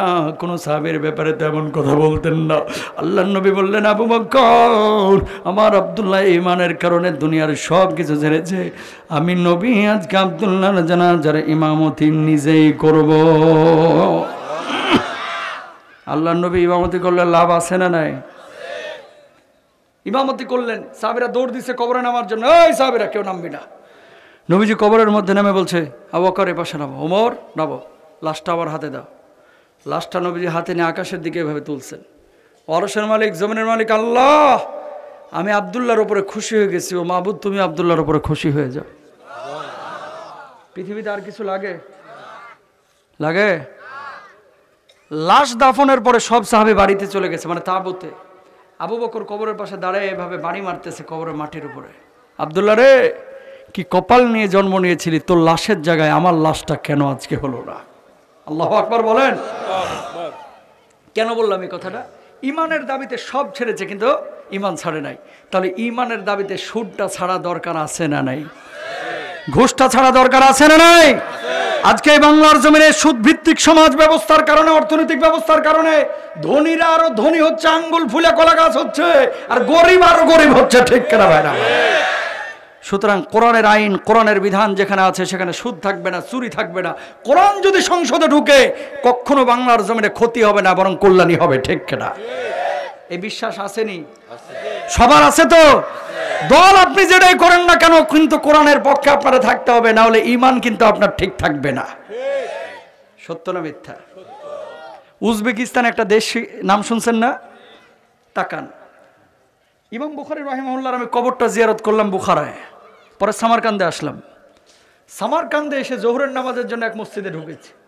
আমাদের বাংলাদেশে মসজিদগুলোতে যেটা হয়, সামনে মানুষ নামাজ পড়ার পেছনে সবাই মসজিদে জুতা রাখে। সামারকান্দের ওই মসজিদে দেখতে পেলাম সবাই সামনে নামাজ পড়তেছে, পেছনে জুতা স্যান্ডেলের এখানে শত শত মোবাইল ফোন। আমার মনে কোশ্চিন জাগলো যে এরা কি আসলে মোবাইলে চার্জ দিয়ে রাখছে না কি, আমি বুঝি না। আমার এক রাকাত ছুটে গিয়েছিল, মুসাফির মানুষ। পরে নামাজ শেষে দেখছি যে না, চার্জ না, খুশু নষ্ট হবে, এই জন্য সবাই পেছনে মোবাইল ফোন রেখে সামনে নামাজ পড়তেছে। কেউ কারো মোবাইলের দিকে তাকায়ও না, অদল বদলও করে না, আইফোনের দিকেও তাকায় না। আমি চিন্তা করলাম, আল্লাহ বাঁচাইছে যে মসজিদটা বাংলাদেশের গুলিস্তানের কোনো মসজিদ না। কথা কয় না? এই বাংলার জমিনে যদি এই মসজিদগুলো থাকতো, আর মোবাইল ফোন যদি পেছনে রেখে নামাজ পড়তো, মোবাইল ফোন তো দূরের কথা, আমাদের দেশের মসজিদে জুতাও তো নিরাপদ না। বাথরুমের স্যান্ডেল ঢাকা সিটির মধ্যে যা দেখবেন, শহরের মসজিদে অনেক বাথরুমের জুতি আর দাঁত কাটা, মানে 25 টাকার স্যান্ডেলও চুরি করে নিয়ে চলে যায়। রংপুরে কিছুদিন আগে একটা মাহফিল করছি, বাথরুমে ঢুকলাম এক মসজিদে, যাওয়ার পরে দেখলাম বদনার গলা ভাঙা, মানে ঘাড় বদনার ঘাড় ভাঙা। এই ঘাড় ভাঙা বদনাকে আবার শিকল দিয়ে বাঁধিয়ে রাখছে। কথা বুঝেন নাই? শিকলের এক প্রান্ত হচ্ছে ঘাড় ভাঙা বদনার গলায়, আর এক প্রান্ত হচ্ছে ট্যাপের গলায়। তার মানে কি 25 টাকার বদনা আটকানোর জন্য, তাও আবার ভাঙা বদনা, এখানে 250 টাকার শিকল ব্যবহার করতে হয়। কথা কন না কেন? 25 টাকার বদনা আটকানোর জন্য 250 টাকার কি ব্যবহার করতে হয়? শিকল। একটা বার খেয়াল করেন, এই বাংলাদেশে যদি চুরির আইন থাকতো কোরআনের আইন অনুযায়ী, ধরেন সরকার উদ্যোগ নিল যে 1 মাস আমরা কোরআনের বিধান অনুযায়ী চোরদের বিচারটা আমরা করব, আর ধর্ষকদের বিচারটা করব, ঘুষখোরদের বিচারটা করব। ঘুষ, সুদ, তারপরে এই যে চুরি, এগুলোর যদি বিচার সরকার করতো কোরআনের আইন অনুযায়ী, কি হতো? ফলাফলটা চুরি থাকতো না। প্রমাণ নেন। ইসলাম বলছে ওয়াসসারিকু ওয়াসসারিকাতু ফাকতাউ আইদিয়াহুমা, চোর এবং চুন্নির হাতটা কাইটে দাও। এটা দায়িত্ব কার? আদালতের। এখন সরকার যদি মনে করেন একটা চোর ধইরিয়া 0 পয়েন্টে, ওই যে আওয়ামী লীগের পার্টি অফিস আছে না, এর পেছনে নিয়া সমস্ত স্যাটেলাইট চ্যানেলগুলোকে বলতো যে আজকে একটা চোরের হাত কাটা হবে, এগুলো লাইভ টেলিকাস্ট করো। 37টা চ্যানেল বা 34টা চ্যানেলকে হাতের কবজি যদি একটার কাটা হইতো, বিশ্বাস করেন আরেকজনের হালের বলদের দিকে তাকানো তো দূরের কথা, বাঁকা চোখে তাকায়ও দেখতো না বলদ মোটা না চাইছে কোন। কথা বলেন ঠিক না? ধর্ষণ যারা করে বাংলাদেশে আছে না নাই? ধর্ষণের শাস্তি কি? ইসলাম বলতেছে এরা যেহেতু ফ্যাসাদ তৈরি করে, কোরআনের শাস্তি হচ্ছে ডান হাত বাম পা, বাম হাত ডান পা ক্রস করে, এক্স যেমন এই ক্রস করে কাটিয়ে দিতে বলছে। কে? দায়িত্ব কার? আপনার না, এটা কার? আদালতের দায়িত্ব। মাশাআল্লাহ, এই যে বুঝছে। একটা এই ধর্ষককে যদি 0 পয়েন্টে নিয়ে সরকার ক্রস করে হাত পা কাটিয়ে দিত, এইভাবে দিয়ে পঙ্গু করে দিত, আর বলতো যে আজ থেকে ধর্ষণের শাস্তি এটা, লাইভ যদি টেলিকাস্ট করতো বাংলাদেশে, হয়তো বা 200 বছরও ওই জরিনাকে ধর্ষণ করা তো দূরের কথা, বাঁকা চোখে জরিনার দিকে তাকাইতো না, সাহস পাইতো না। ঠিক কিনা? তাহলে কোরআন যেখানে আছে সেখানে শান্তি আছে। কোরআন যেখানে আছে সেখানে ধনী শুধু ধনী হবে না, আঙ্গুল ফুলে কালা গাছ হবে না, আর গরিব শুধু গরিব হবে না, সেখানে শান্তি থাকবে, সবার সমভাবে সম্পদ বন্টন হবে। অফি আমওয়ালিহিম হাক্কুল লিসসাইলি ওয়াল মাহরুম। প্রত্যেকটা ধনীর সম্পদের মধ্যে গরিবের কিন্তু একটা হক আছে। কথা কয় না? আছে না নাই? হাজী সাহেব, হজ করতে মজা লাগে, সৌদি আরবে গিয়ে ঘোরাফেরা হয়, খাওয়া দাওয়া হয়, নামাজ পড়তে মজা লাগে, টাকা লাগে না, আবার এতেকাফে বসতে আরাম টারাম লাগে, কারণ কাজকাম করা লাগে না। জাকাতের মাসার আসলেই, জাকাতের বিষয় আসলে চোখে টিনের চশমা লাগায়, তখন আর দেখে না, আল্লাহরে বুঝ দেয়, আল্লাহ আমি তো ঋণগ্রস্ত। কথা কয় না? এই বাংলাদেশে যারা 1,500 কোটি টাকা ব্যাংক থেকে ঋণ নেয়, এরাও তো ঋণগ্রস্ত। যত বড় ব্যবসায়ী আছে, বড় বড় ইন্ডাস্ট্রির মালিক আছে, ঋণ ছাড়া কি কেউ আছে? এই যে আপনাদের পাবনার যে স্কয়ার গ্রুপ, ঋণ ছাড়া কি আছে? এমন কোন কোম্পানি নাই যার ঋণ নাই। এখন এই বড় বড় কোম্পানির মালিকগুলো যদি বলে, হুজুর আমি তো ঋণগ্রস্ত ফকির, আমি কি জাকাত দেব কিনা? হবে? জাকাত যখন আপনি দিবেন, আল্লাহ তাআলা ফসল ফলাদি বাড়ায় দিবে। আল্লাহ নবী বলছে, ওয়ালাম ইয়ামনাউ যাকাতা আমওয়ালিহিম ইল্লা মুনিউল কাতরা মিনাস সামা। জাকাত যখন কেউ বন্ধ করে দেবে, আকাশের বৃষ্টি বন্ধ হয়ে যাবে, জমিনের ফসল উৎপাদন কমে যাবে, পেঁয়াজের দাম অটোমেটিক তখন 300 টাকা হবে। ঠিক কিনা? প্রিয় ভাইরা আমার, খুব মনোযোগ দেন, বেশি সময় নেব না। নবীজি বলেছেন কি, লা ইয়াকুনান্না মিন উম্মতি আকওয়ামুন ইস্তাহিল্লুনাল হিরা ওয়াল হারিরা ওয়াল খামরা ওয়াল মাআজিফ। আমার উম্মতের মধ্যে কিয়ামতের আগে এক শ্রেণীর উম্মত তৈরি হবে যারা জেনা ব্যভিচারকে হালাল মনে করবে। এই জামানা হচ্ছে সেই জামানা। ঘরে বউ রেখে পরক্রিয়া করে এরকম জালেম আছে না নাই? আজে বাজে জায়গায় চিপা চাপায় ঢুকে আরেকজনের মেয়ের সাথে ফুর্তি করে, আরেকজনের ছেলের সাথে ফুর্তি করে, আছে না নাই? বিয়া শাদিতে এখন তো যেন গান ছাড়া এটা হালালি হয় না। কথা বলেন না কেন? আর এখন তো মাশাআল্লাহ ডিজে পার্টি, যেটা হিজাব করে এটা আরো বেশি দিন আছে। আছে না নাই? আছে। নবীজি বলছেন কিয়ামতের আগে এমন কিছু নারী বাহির হবে, যে নারীরা পোশাক পরবে কিন্তু ভিতরের আকার আকৃতি বোঝা যাবে। এই জামানা সেই জামানা। ওপরে পোশাক পরতেছে কিন্তু ভেতরে পর্দার কোনো খবর নাই, সব বোঝা যায়। পুরুষ চিকন চাকন পোশাক পরিধান করবে, ওলা বিসুল হারির, রেশমি পোশাক পরিধান করবে, এমন পোশাক, এমনভাবে প্যান্ট পরবে, কি বলবো আর কি, এটা বললে এখন অনেক কিছু বলা হয়ে যায়। তার নিচের আকার আকৃতি উঁচু না নিচু এও বোঝা যায়। আরে যুবক, তোমাদেরকে বলি, আজকে ওয়াদা করে যাও, কিছু যুবক ভাই রয়েছে যত ছেঁড়া তত ফ্যাশন। কথা কয় না? কিছু জিন্সের প্যান্ট বাইর হয়েছে যেন কুত্তায় কামড়ায় কামড়ায় ছিঁড়ে রাখছে, এটাই নাকি ফ্যাশন। আবার বিলায় সাইটে রং উঠে হেলাইছে, এটাও নাকি ফ্যাশন। ছাগলে মাথায় মুছছে। কথা কয় না? মুরব্বীরা, আপনাদেরকে একটা কথা বলি, এদেরকে সাইজ করবেন, কারণ কি ছেঁড়া ফাটা পোশাক যারা পরে এরা নবীজির প্রকৃত উম্মত হতে পারে না, এগুলা রোনাল্ডো মেসির উম্মত। ঠিক না? আর চুল, ওরে আল্লাহ, এটার কথা তো না কইলেই নয়, যেন বিলায়ের লেজ এখান থেকে ঘুরিয়ে গেছে, এখান থেকে আবার নামে গেছে। খবরদার, এগুলো করো না। মান তাশাব্বাহা বিকওমিন ফাহুয়া মিনহুম। যে যেই জাতির সাদৃশ্য অবলম্বন করলো সেই সেই জাতির অন্তর্ভুক্ত হয়ে গেল। আর কয়দিন পরে আসতেছে বিশ্ব ভালোবাসা দিবস। বিশ্ব ভালোবাসা দিবস না, আন্তর্জাতিক বেহায়া দিবস। ঠিক না? এটা কোনো মুসলমান কোন যুবক পালন করতে পারে না। এগুলো হচ্ছে জেনাহার দিবস, এগুলো বন্ধ করতে হবে বাংলার জমিনে। ঠিক না মুসলমান? ভালোবাসা আবার 14 ফেব্রুয়ারি লাগবো কে? এই 14 ফেব্রুয়ারি সব ভালোবাসা ঢালিস, আর পরে বউকে বিয়ে করার পরে হুজুরের কাছে পানি পড়া নিয়ে ঘুরিস। বুঝেন নাই? যেগুলো 14 ফেব্রুয়ারি বেশি পালন করে বিয়ে করার পরে সুখ পায় না, এরপরে পানির বোতল নিয়ে খালি জুমার পরে হুজুর একটু। সত্য না মিথ্যা? হালাল জীবন যাপন করো, আরামে থাকবা, খাইবা হারাম, পড়বা হারাম। বাপরে বাপ প্রেম করে সেঞ্চুরি করে ফেলাইছে, আর বিয়ে করার সময় খুঁজতেছে রাবিয়া বসরি। বোঝেন নাই কথা? আকাম কুকাম যা করছে সব করে বিয়ার সময় মাকে বলছে, আম্মু আমার মেয়েটা যেন দিনদার হয়। তুই দিনদার হইছস? কথা কয় না, সব সত্য না? প্রেম করে একবারে অস্থির। কিছু মেয়েও আছে 17 জন 18 জন যুবকের সাথে সম্পর্ক, 4 বছর 5 বছর, প্রতি মাসে মাসে চেঞ্জ হয়। মাল যতদিন পকেটে আছে ততদিন ভালো, যেদিন খাইতে পারে না, খাওয়াইতে পারে না, সেদিন কয় না ছুটু লোক। ঠিক না? সেদিন কি বলে? ছোট লোক। মাল নাই যে বাপের পকেট থেকে আগে মারতো, এখন মারতেও পারে না, বাপ পকেটেই টাকা রাখে না। এবারে এর সাথে ব্যাকআপ, এবার আরেকজন ধরে। বিয়ে শাদী হচ্ছে, আমি পরিস্থিতির শিকার, তোমাকে বিয়ে করতে পারবো না। এরপরে কি বলতেছে মারে, আম্মা আমার জন্য একটা হাফেজ আলেম দেখো, আমার জন্য একটা দিনদার মুত্তাকি দেখো, আমার জন্য একটা নামাজি ছেলে দেখো। তুই নামাজ পড়ছস কয়দিন? সত্য না মিথ্যা? যুবক তোমাদেরকে কষ্ট হচ্ছে নাকি তোমাদের? 4টা জিনিস দেখতে বলেছে আল্লাহ রাসূল। তুমকাহুল মারআতু লিআরবাইন লিমালিহা ওয়ালি জামালিহা ওয়ালি হাসাবিহা ওয়ালি দীনিহা। 4 জিনিস দেখে মেয়ে বিয়ে করবা। কয় জিনিস? যারা অবিবাহিত মুরব্বীরা না শুনলেও হবে। 1 নাম্বার মেয়ে সুন্দরী কিনা, 2 নাম্বার বংশমর্যাদা ভালো কিনা, 3 নাম্বার মাল আছে কিনা, 4 নাম্বার দিনদারিতা আছে কিনা। 3টা যদি নাও থাকে, দিনদারিতা যদি থাকে, চোখ বন্ধ করে বিয়ে করে ফেলো, পরিবারটা জান্নাতের টুকরা হয়ে যাবে। জাতের মেয়ে কালা ভালা, তাই বলে আর কি ঢাকাইয়ারা, আর আমরা বলি জাতের মেয়ে কালো ভালো। ঠিক কিনা? শুনুন, ওই সাদা চামড়া, এখন মেয়েরা খুঁজতেছে মাল টাকার, ছেলেরা খুঁজতেছে সাদা চামড়া। বুঝেন নাই? খালি সুন্দরী মেয়ে কয়দিনের সুন্দরী, এর রূপ যৌবন সারা জীবন থাকবে না। হুজুর কিন্তু আমার চেয়ে সুন্দর কম না, কথা বুঝেন নাই? দাড়ি সাদা হয়ে গেছে না, আমার চেয়ে বেশি সুন্দর হুজুর, আলহামদুলিল্লাহ, নুরানি চেহারা।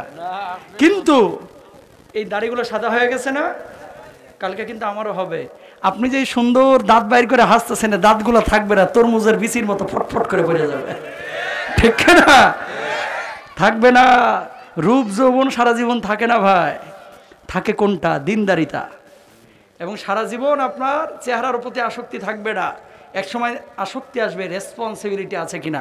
যেগুলো প্রেম করে পালাইয়া বিয়ে করে, এগুলোর বউরা রুটি বানায়, রুটির পাছা পুড়াইয়া ফেলায় 3 ইঞ্চি। ঠিক না? আর যেগুলো বাপ মার পছন্দে বিয়ে করে, এগুলো বাপ মা তো দেখে শুনে নিয়ে আসে, এগুলো সুখী হয়, ভালো থাকে। প্রেমের বিয়ে বেশি ভালো টিকে না। গত 1 বছরের তথ্য দিই, শুধু ঢাকা সিটিতে তালাকের আবেদন পড়েছে 56,000। কি সুবহানাল্লাহ কইতেছে মনে হয় যে 56,000 তালাকের আবেদন। সুবহানাল্লাহ, নাউজুবিল্লাহ কোন না? এটা কি ভালো সংবাদ না খারাপ? 56,000 তালাকের আবেদন পড়ছে 1 বছরে। 81% তালাকের কারণ হচ্ছে পরক্রিয়া। কি কিয়া? পরক্রিয়া। পরক্রিয়া বাড়ছে না কমছে? মোবাইল শরীফ আবিষ্কারের পরে যেমন ওয়াজ মাহফিল শোনার শ্রোতাও বাড়ছে, এই মোবাইল শরীফের মাধ্যমে অনেক পরক্রিয়াকারী, প্রেমকারী, জেনাকারীর সংখ্যাও বাড়ছে। কথা বুঝতে পেরেছেন? যেখান থেকে কথাটা বললাম, আমার মা বোনদের কাছে রিকোয়েস্ট করি, আপনাদের জান্নাতে যাওয়া অনেক সহজ। কি বলছেন? ইদা সাল্লাত খামসাহা ওয়া সামাত শাহরাহা ওয়া আতাআত বালাহা ওয়া হাসানাত ফারজাহা। কোনো নারী যখন 5 ওয়াক্ত নামাজ পড়বে, স্বামীর আনুগত্য করবে, রমজানের রোজা রাখবে, লজ্জাস্থানের হেফাজত করবে, দ্যাট মিন্স পর্দার সাথে চলাফেরা করবে, অবৈধ কোনো কাজ করবে না, আল্লাহ কিয়ামতের ময়দানে ওই নারীকে ডাকবে, এই বান্দি এদিকে আয়, এদিকে আয়।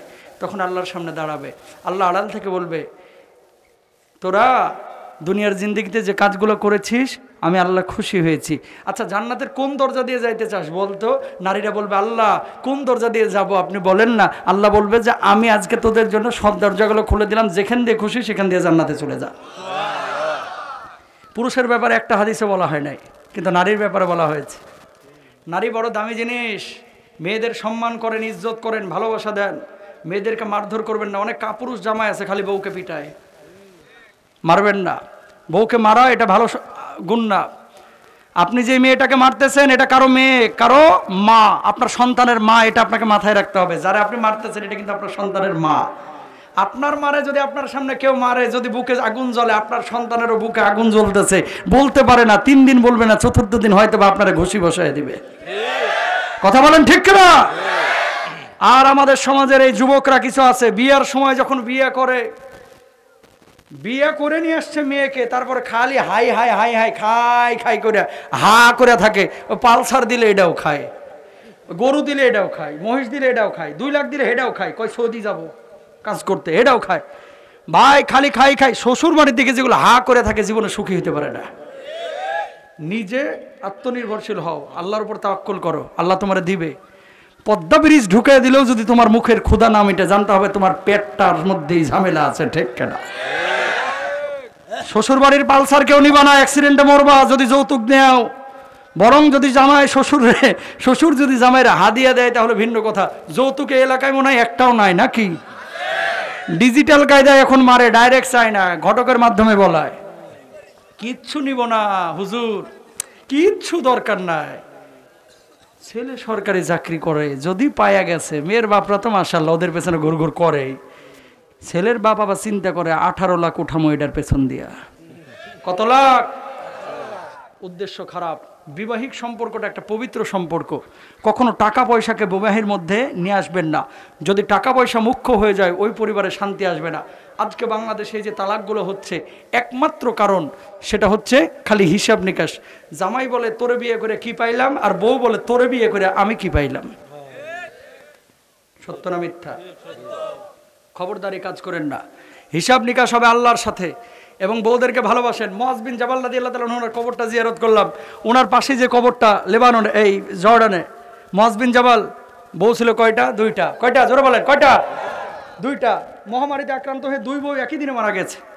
চিন্তা করছে যে ছোট বউয়ের লাশ আগে নামাবো নাকি বড় বউয়ের লাশটা আগে নামাবো। কেমনে হক আদায় করছে দেখেন। কবরে নামার পরে উনি চিন্তা পড়ে গেছে, একসাথে 2 বউ মারা গেছে, ছোটটারে যদি আগে নামায় বড় বউর রুহটা কষ্ট পাইতে পারে, যে মনে হয় ছোট বউরে বেশি ভালোবাসতো। বড় বউরে আগে নামাইলে ছোট বউর রুহ কষ্ট পাইতে পারে। এজন্য বলতেছে 2টা লাশ মুআয বিন জাবাল 2 হাতে একসাথে নিয়ে একসাথে কবরে দাফন করেছেন। সুবহানাল্লাহ। বউদেরকে খারাপ আচরণ করবেন না, ভালো আচরণ করবেন। বউয়ের কারণে বাপ মার সাথে অনেক সময় সম্পর্ক নষ্ট হয়ে যায়। পৃথিবীতে আপনারা যদি কেউ নিঃস্বার্থ ভালোবাসে, আপনার মা, আপনার মা, আপনার মা, এরপর আপনার বাপ, আর কেউ না। আপনার অবস্থানকে সবাই ভালোবাসে, আপনাকে না, ঠিক কিনা? যে কয়দিন চেয়ারম্যানগিরি আছে, মানুষজন দেখলে সালাম, স্যার ভালো আছেন, স্যার শরীরটা ভালো তো, স্যার আসতে কষ্ট হয়নি তো, স্যার বলতে বলতে একবার 2 কলসায় ফেনা উঠা ফেলায়। চেয়ারম্যানগিরি নাই দেখে সালামও দেয় না, বক্তাগিরি নাই সালামও দেয় না। মানুষ পৃথিবীতে কেউ নিঃস্বার্থ কাউকে ভালোবাসে না, সবাই স্বার্থ নিয়ে ভালোবাসে। একমাত্র মা আপনারা নিঃস্বার্থ ভালোবাসে। বউয়ের হক আদায় করবেন, কিন্তু মায়ের হক আদায় করা দরকার আছে না নাই? আছে। আল্লাহ রাসূল সাল্লাল্লাহু আলাইহি ওয়াসাল্লাম বলছে, কিয়ামতের আগে ওয়া আদনা সাদিকাহু ওয়া আকসা উম্মাহু ওয়া আদনা সাদিকাহু ওয়া আকসা আবাহু। আল্লাহর হাবিব সাল্লাল্লাহু আলাইহি ওয়াসাল্লাম বলছেন, বউদেরকে মানুষ প্রাধান্য দিতে দিতে দিতে দিতে বাপ মাকে নেগলেক্ট করা শুরু করবে। বউয়ের হক বউয়ের কাছে, মায়ের হক মায়ের কাছে, বাপের হক বাপের কাছে, সবার হক আদায় করবেন। আল্লাহ রাসূল সাল্লাল্লাহু আলাইহি ওয়াসাল্লাম বলছেন, 3 শ্রেণীর মানুষের দিকে আল্লাহ তাকাবেন না। 1 নম্বর হচ্ছে আল আক, বাপ মার অবাধ্য সন্তান। 2 নম্বর হচ্ছে মুদমিনুল খামার, মদ পানকারী। 3 নম্বর হচ্ছে দায়ুস, এরা জান্নাতের গন্ধও পাবে না। বাপ মা বড় দামি জিনিস ভাই। যখন মানুষ বেঁচে থাকে না বাপ মা, তখন এটার মূল্যায়ন করতে জানে না, কিন্তু যখন বাপ মা মারা যায় তখন বুঝে কি সম্পদ ঘরে ছিল। আপনি যখন বাড়ি থেকে আসেন, বাইরে থেকে আসলে মানুষ আপনার চেহারার দিকে তাকায় থাকে, হাতের দিকে তাকায় থাকে, মা আপনার মুখের দিকে তাকায় থাকে, আমার বাজান মনে হয় সকাল থেকে কিছু খায় না। মা বড় দামি জিনিস ভাই। পৃথিবীতে বাপমার পেছনে খরচ করে কোনো মানুষ ফকির হয় নাই, কিন্তু বাপমার পেছনে খরচ না করে হাজার হাজার মানুষ ফকির হয়ে গেছে। আল্লাহর কসম করে বলি, 50 টাকা যদি কামান, 25 টাকা বাপমার পেছনে খরচ করেন, হাজারো নজির এই বাংলার জমিনে আছে। আমার এক দোস্ত কুমিল্লার, সে দুবাইয়ে 6টা কোম্পানির মালিক, শত শত কর্মী তার অধীনে। এই ভদ্রলোক নিজের নামটা পর্যন্ত ঠিক মতো লিখতে পারে না। বললাম, এই উন্নতির পেছনে আপনার কোন জিনিসটা বেশি আপনি মনে করেন যে কাজে লেগেছে? হুজুর, আল্লাহর রহম এটা তো আপনারাও জানেন, কিন্তু আমি আমার মায়ের দোয়ার কারণে আজ এই পর্যায়ে এসেছি। আমি রাজমিস্ত্রির কাজ করেছি কিন্তু বাপ মাকে কখনো ঠগাই নাই। মা যতদিন আছে আমি আমার সব জন আরেকজনের থোতা বসকায় ফেলায় আছে না? এলাকার মধ্যে কাঁঠালের পাতা পড়ছে, আরেকজনে কাঁঠালের পাতা ছিঁড়ছে, আরেকজনে নারকেলের একটা ডাল কাটছে, এ মারামারি গোটা এলাকায় দাঙ্গা। ব্রাহ্মণবাড়িয়ায় মাহফিল করছি 3 দিন আগে। হুজুর আজকে যে মানুষগুলো দেখছেন সবে এলাকার, আমাকে কে পাশের মহল্লার আসে নাই? না। কেন পাশের মহল্লার আসে নাই কেন? হুজুর সিএনজি ভাড়া নিয়ে, সিএনজি ওলা ছিল ওই গ্রামের আর প্যাসেঞ্জার ছিল এই গ্রামের, ওই দুইজনে মারামারি লাগছে, পরে টেটা নিয়ে শুরু গোটা মহল্লা। কথা কয় না? এমন মারামারি শুরু হয়েছে যে এক মহল্লার মানুষ এখন আরেক মহল্লায় আর যায় না, যদি আবার বসায় দেয় বুকে ছুরি মুড়ি। এটা হচ্ছে বাংলাদেশের চিত্র। এই পৃথিবীতে সুখী কারা জানেন? যারা যত মানুষকে বেশি ক্ষমা করতে পারে এরা তত বেশি সুখী। সুবহানাল্লাহ। যখন আপনি ক্ষমা করে দেবেন কাউকে, ধরেন আপনার মনের মধ্যে যে আঘাত দিয়েছিল, যা আল্লাহর জন্য তোরা মাফ করে দিলাম, মনে কোনো ব্যথা থাকবে না। প্রতিশোধের আগুন বুকের মধ্যে যদি জ্বলে, জানতে হবে অশান্তি আপনার ভিতরে ঢুকেছে। আর যখন ক্ষমা করে দেবেন প্রতিশোধের কোনো আগুন আপনার বুকের মধ্যে জ্বলবে না। সুবহানাল্লাহ। মানুষকে ক্ষমা করেন। যে আপনারে ঠগায় তারে আপনি জিতায়া দেন। যে আপনার সাথে গাদ্দারি করেছে তার সাথে আপনি গাদ্দারি করবেন না। আপনার সাথে যে বেঈমানি করেছে, নেমুখারামি করেছে, আপনি করবেন না। আল্লাহর উপর হাওয়ালা করেন, আল্লাহ তুমি এটার ফয়সালা করো। পৃথিবীতে আপনি সুখী মানুষ। সুবহানাল্লাহ বলেন। আর এই জামানার মানুষের চোখের ক্ষুধার চাইতে, পেটের ক্ষুধার চাইতে চোখের ক্ষুধা কিন্তু এখন অনেক বেশি। খালি খাই খাই খাই খাই। কারে মাইরা কে ঠগায়া কিভাবে নিজে ভালো থাকা যায়, এরকম আছে না? বলেন। হারামের ধারে কাছেও যাবেন না, হারামে খাবেনও না, ধরবেনও না, ছুবেনও না, ইনশাআল্লাহ বলেন। তো 1 নাম্বার কি? ইদা যহরাত তালাবুন, অভিশাপের মাত্রা বেড়ে যাবে। 2 নাম্বার ওয়ালাবিসুল হারির, চিকুন চাকুন পোশাক পরিধান করবে। নবীজি বলছেন এমন কিছু মহিলাও বাইর হবে যারা উটের পিঠের মতো খোপা ব্যবহার করবে। উটের পিঠ যেমন উঁচু হয়ে থাকে না, এমন কিছু মহিলাই যে দেখবেন যে খোপা ব্যবহার করছে এবং দৃষ্টি আকর্ষণ করছে এলাকার যুবকদের। ফেসবুকে বারবার 5 ওয়াক্তে 16টা ছবি আপলোড করতেছে। করবেন না ইনশাআল্লাহ বলেন। যুবকরা, মেয়েরা, আজাইরা ছবি ফেসবুকে দিবেন না। আল্লাহ তৌফিক দান করুক। আমিন। কিছু মা বোন আপনারা হিজাব করেন, এগুলো না করবেন। হিজাব করে আবার খোপাটারে উঁচু করে রাখে। হিজাব আপনি করলে মুখটা একটু ঢাকা রাখার চেষ্টা করেন, কারণ আপনার সৌন্দর্যের কেন্দ্রবিন্দু হচ্ছে আপনার মুখ। এখন মুখ যদি আপনি খুলে রেখে দেন তা আপনার সৌন্দর্য তো প্রকাশই হয়ে গেল। হিজাব করতেছে আবার মুখে আটা ময়দা সুজি 3.5 কেজি লাগাইছে। কথা বলেন ঠিক কিনা? আল্লাহ পর্দা দিল, বোরকা দিল যে গানারে ঢাইকা রাখো, ঝুলা রাখো, পর্দা বোরকা। আর এখনকার আমাদের সমাজের কিছু মানুষ আছে পর্দারে এমন ফ্যাশন বানাইছে, বাদুর বোরকা আছে না? বাদুর বোরকা, জিন বোরকা, ভূত বোরকা, এমন স্টাইলিস্ট বোরকা পরে অনেক সময় আরো পর্দার খেলাফ কাজ হয়ে যাচ্ছে অনেক সময়। এই জন্য ঢিলা ঢালা পোশাক পরবেন ইনশাআল্লাহ বলেন। 3 নাম্বার ওয়াশারিবুল খুমুর, মদ পানের প্রবণতা বেড়ে যাবে। হুজুর মদটা খায় না, মাঝে মাঝে সিগারেট খায় আর মাঝে মাঝে গাঁজায় 2-1টা টানটুন দেই। হুজুর মদ খায় না, ওই ইয়াবা একটু সঙ্গী, মদ খায় না। কুল্লু মুস্কিরিন হারাম, সব নেশা জাতীয় জিনিসই হারাম করে দিয়েছেন আল্লাহ রাব্বুল আলামিন। সুবহানাল্লাহ বলেন। গাঁজা মদ যা আছে সব হারাম। পৃথিবীর একমাত্র খাবার যার গায়ে লেখা আছে এটা খাইলে তুই মরবি, তারপরও খায় কি? সিগারেট। সেটা কি? প্যাকেটে লেখা আছে ধূমপান মৃত্যু ঘটায়, এরপরও খায়। যদি কেকের গায়ে লেখা থাকতো দোকানদারের সাপের মতো পিটিয়ে মেরে ফেলাইতো, ঠিক কিনা? বেটা কেক খাইলে মানুষ মরবে, তো এই কেক বেচোস কে? তো বিড়ি বেচে, এরা কিছু কম না খায়। কথা কয়টা? ওটা খাইলে মরবি তারপরও খায়। হুজুর কি লেগে খায়? মাথা ঝিম মেরে থাকে। আর অনেকের তো সকালবেলা বাথরুমে না টানলে ভাই পেট ক্লিয়ার হয় না। আমাদের তো এখন মনে করেন বেডরুম হচ্ছে পেট্রোল পাম্প। কথা বুঝেন নাই? এই যে 6 মাস ধরে রাস্তার উপরেই চলতেছে দিন রাত। এখন বাইরে চলে যাবো সিলেট, আল্লাহ যদি নেয়। তো পেট্রোল পাম্পগুলোই হচ্ছে আমাদের এখনকার বসবাসের স্থান। কি বাথরুম, কি নামাজ। কিছু কিছু বাথরুমে ঢুকে দেখি ভাই পানির চাইতে বিড়ির মুথা বেশি। কথা কয় না? পানির চাইতে বিড়ির মুথা। তার মানে বোঝা যায় যে এটা একটা হচ্ছে আন্তর্জাতিক জায়গা যেখানে বিড়ি ফুকা হয়। ওখানে নিচে দুর্গন্ধ, আরেকজন এসে পেশাব করে মাখায় হয়ে গেছে। আর জানেন তো কিছু দেয়াল পেইন্টার আছে যারা বাথরুমে ঢোকার সাথে সাথে এরা কিন্তু আর্টিস্ট হয়ে যায়। কথা বোঝেন নাই? Sumi plus Mofiz phone number. আছে না? আরে ভাই তুই যে ভালোবাসিস সেটা কলিজার মধ্যে রাখ, তুই বাথরুমে দেখতে গেলি এটা কিসের ভালোবাসা? আমরা বুঝে আসে না। সুমি বিলাস মফিজ এটা বাথরুমে লেখার কি আছে? তারপরে এই যে বদমাইশি করে আর কি, তো বাথরুমে এসব বিড়ি টিড়ি এগুলো খাওয়া যাবে না। হুজুর গাঁজা কি খাওয়া যায় যাচ্ছে নাকি? তো গাঁজাও খাওয়া হারাম। কেন? কে বলছে হারাম? কোরআনে দলিল দেন। আসলে তো কোরআনে দলিল নাই। না আমার কাছে দলিল আছে। কি দলিল? গাঁজা খাওয়া জায়েজ। দলিল কি? গাইন যাবার গাছ, হা যাবার যা, খা যাবার খা, গাঁজা খা, এই যে জায়েজ।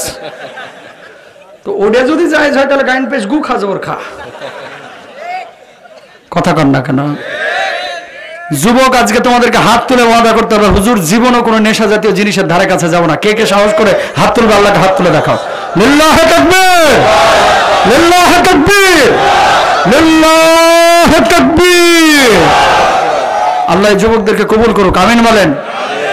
আর একটা ওয়াদা করতে হবে, যৌতুক নিবা না। ইনশাআল্লাহ সবাই বলো রাজি আছে? হাত তুলে দেখাও যুবকরা। যারা বিয়ে করছেন এরা হাত তুলবেন না, এরা তো নিয়ে নিছে। হাত নামান। আল্লাহ কবুল করুক, আমিন বলেন। না মুরব্বীরা যারা হাত তুলছেন ঠিক আছে, যে হুজুর দিবও না আমরা। কথা বলেন না কেন? নিবেও না, দিব। অনেক সময় ছেলে চায় না, কিন্তু বাপের কুরকুরানি বেশি। কথা বলেন না কেন?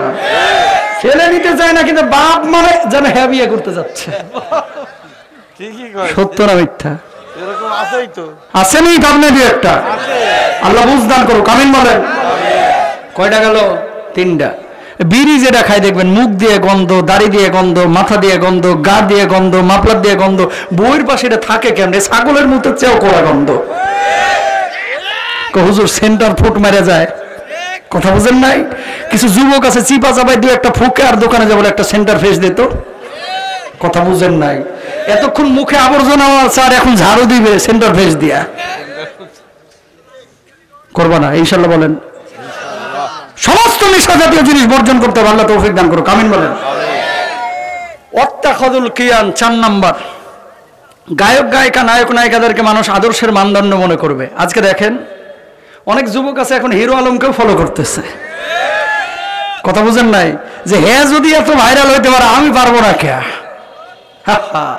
নায়ক নায়িকা আপনার আদর্শের মানদণ্ড না ভাই। আপনার আদর্শ হচ্ছে মুহাম্মদুর রাসূলুল্লাহ সাল্লাল্লাহু আলাইহি ওয়াসাল্লাম। নবীজি যেমন চুল কাটছে আমি এইভাবে কাটবো। মানুষে কি বলতেছে আমার দেখার টাইম নেই। নবীজি যে পোশাক পরেছে আমি পরবো। নবীজি যেমন চলেছে আমি সেভাবে চলবো। মানুষ কি বললো দেখার টাইম। 5 নাম্বার ওয়াক্তাফার রিজালু বির রিজাল ওয়ান নিসাউ বিন নিসা। নারীতে নারীতে আর পুরুষে পুরুষে যখন সমকামিতা লিপ্ত হবে আল্লাহ তাআলা ওই জাতিকে ধ্বংস করে দেবে। নাউজুবিল্লাহ বলেন। রিসেন্টলি আমার একটা আলোচনা ভাইরাল হয়েছে গত সপ্তাহে। মনে হয় 3 দিনে 8 মিলিয়ন চলে গেছে, মানে 80 লাখ মানুষ দেখে ফেলছে। কি একটা বলার উদ্দেশ্য আছে। লূত আলাইহিস সালাতু ওয়াস সালামের স্ত্রীকে আল্লাহ পাথর বানায় দিয়েছিল এই সমকামিতা ওদের সাথে একটু সাপোর্টিং এ থাকার জন্য। কি বানায় দিয়েছে? নবীর স্ত্রীকে আল্লাহ পাথর দিয়ে বানায় দিয়েছে। তো আমি যখন জর্ডান সফর করলাম ডেড সি, এই যে 2.5 মাস আগে, দেখছেন না? এই ডেড সির পাশে যখন আমি দাঁড়াইলাম দেখতে পেলাম লূত আলাইহিস সালামের ওই যে স্ত্রী পাথর হওয়া, ওনার পাশেই 2টা পাথরের মূর্তি আছে। এই পাথর 2টা পাহাড়ের অনেক উপরে। একটা পাথর আর একটা পাথরের সাথে যেন চুমু দিচ্ছে, চুমার আকৃতির। তো আমি ওখানে স্থানীয়দের জিজ্ঞেস করলাম যে এটা তো মানুষের মতো দেখা যায়। এরা ছিল সমকামী সিম্পটম স্বরূপ। আল্লাহ এই 2টারও পাথর বানায় এইভাবে রেখে দিয়েছে জড়ায়। আল্লাহু আকবার বলেন। এই ডেড সির পানিতে আপনি ডুববেন না ভাই। আপনি শুয়ে পত্রিকাও পড়তে পারবেন। পানিতে শুয়ে থাকা যায়, কিন্তু ডেড সির পানি এত আযাব পেয়েছে, এত লবণাক্ত, বিশ্বাস করেন আপনি ডুববেন না, আপনি ভাইসা থাকতে পারবেন। তো এই ধরনের সমকামী আচরণ যারা করে এদেরকে আমরা কেউ সাপোর্ট দিব না। ট্রান্সজেন্ডার ইস্যুতে যারা এইটাকে প্রমোট করার জন্য যারা চেষ্টা চালায় আমরা তাদের সাথে নাই। আল্লাহ এদের হেদায়েত দান করুক, আমিন বলেন।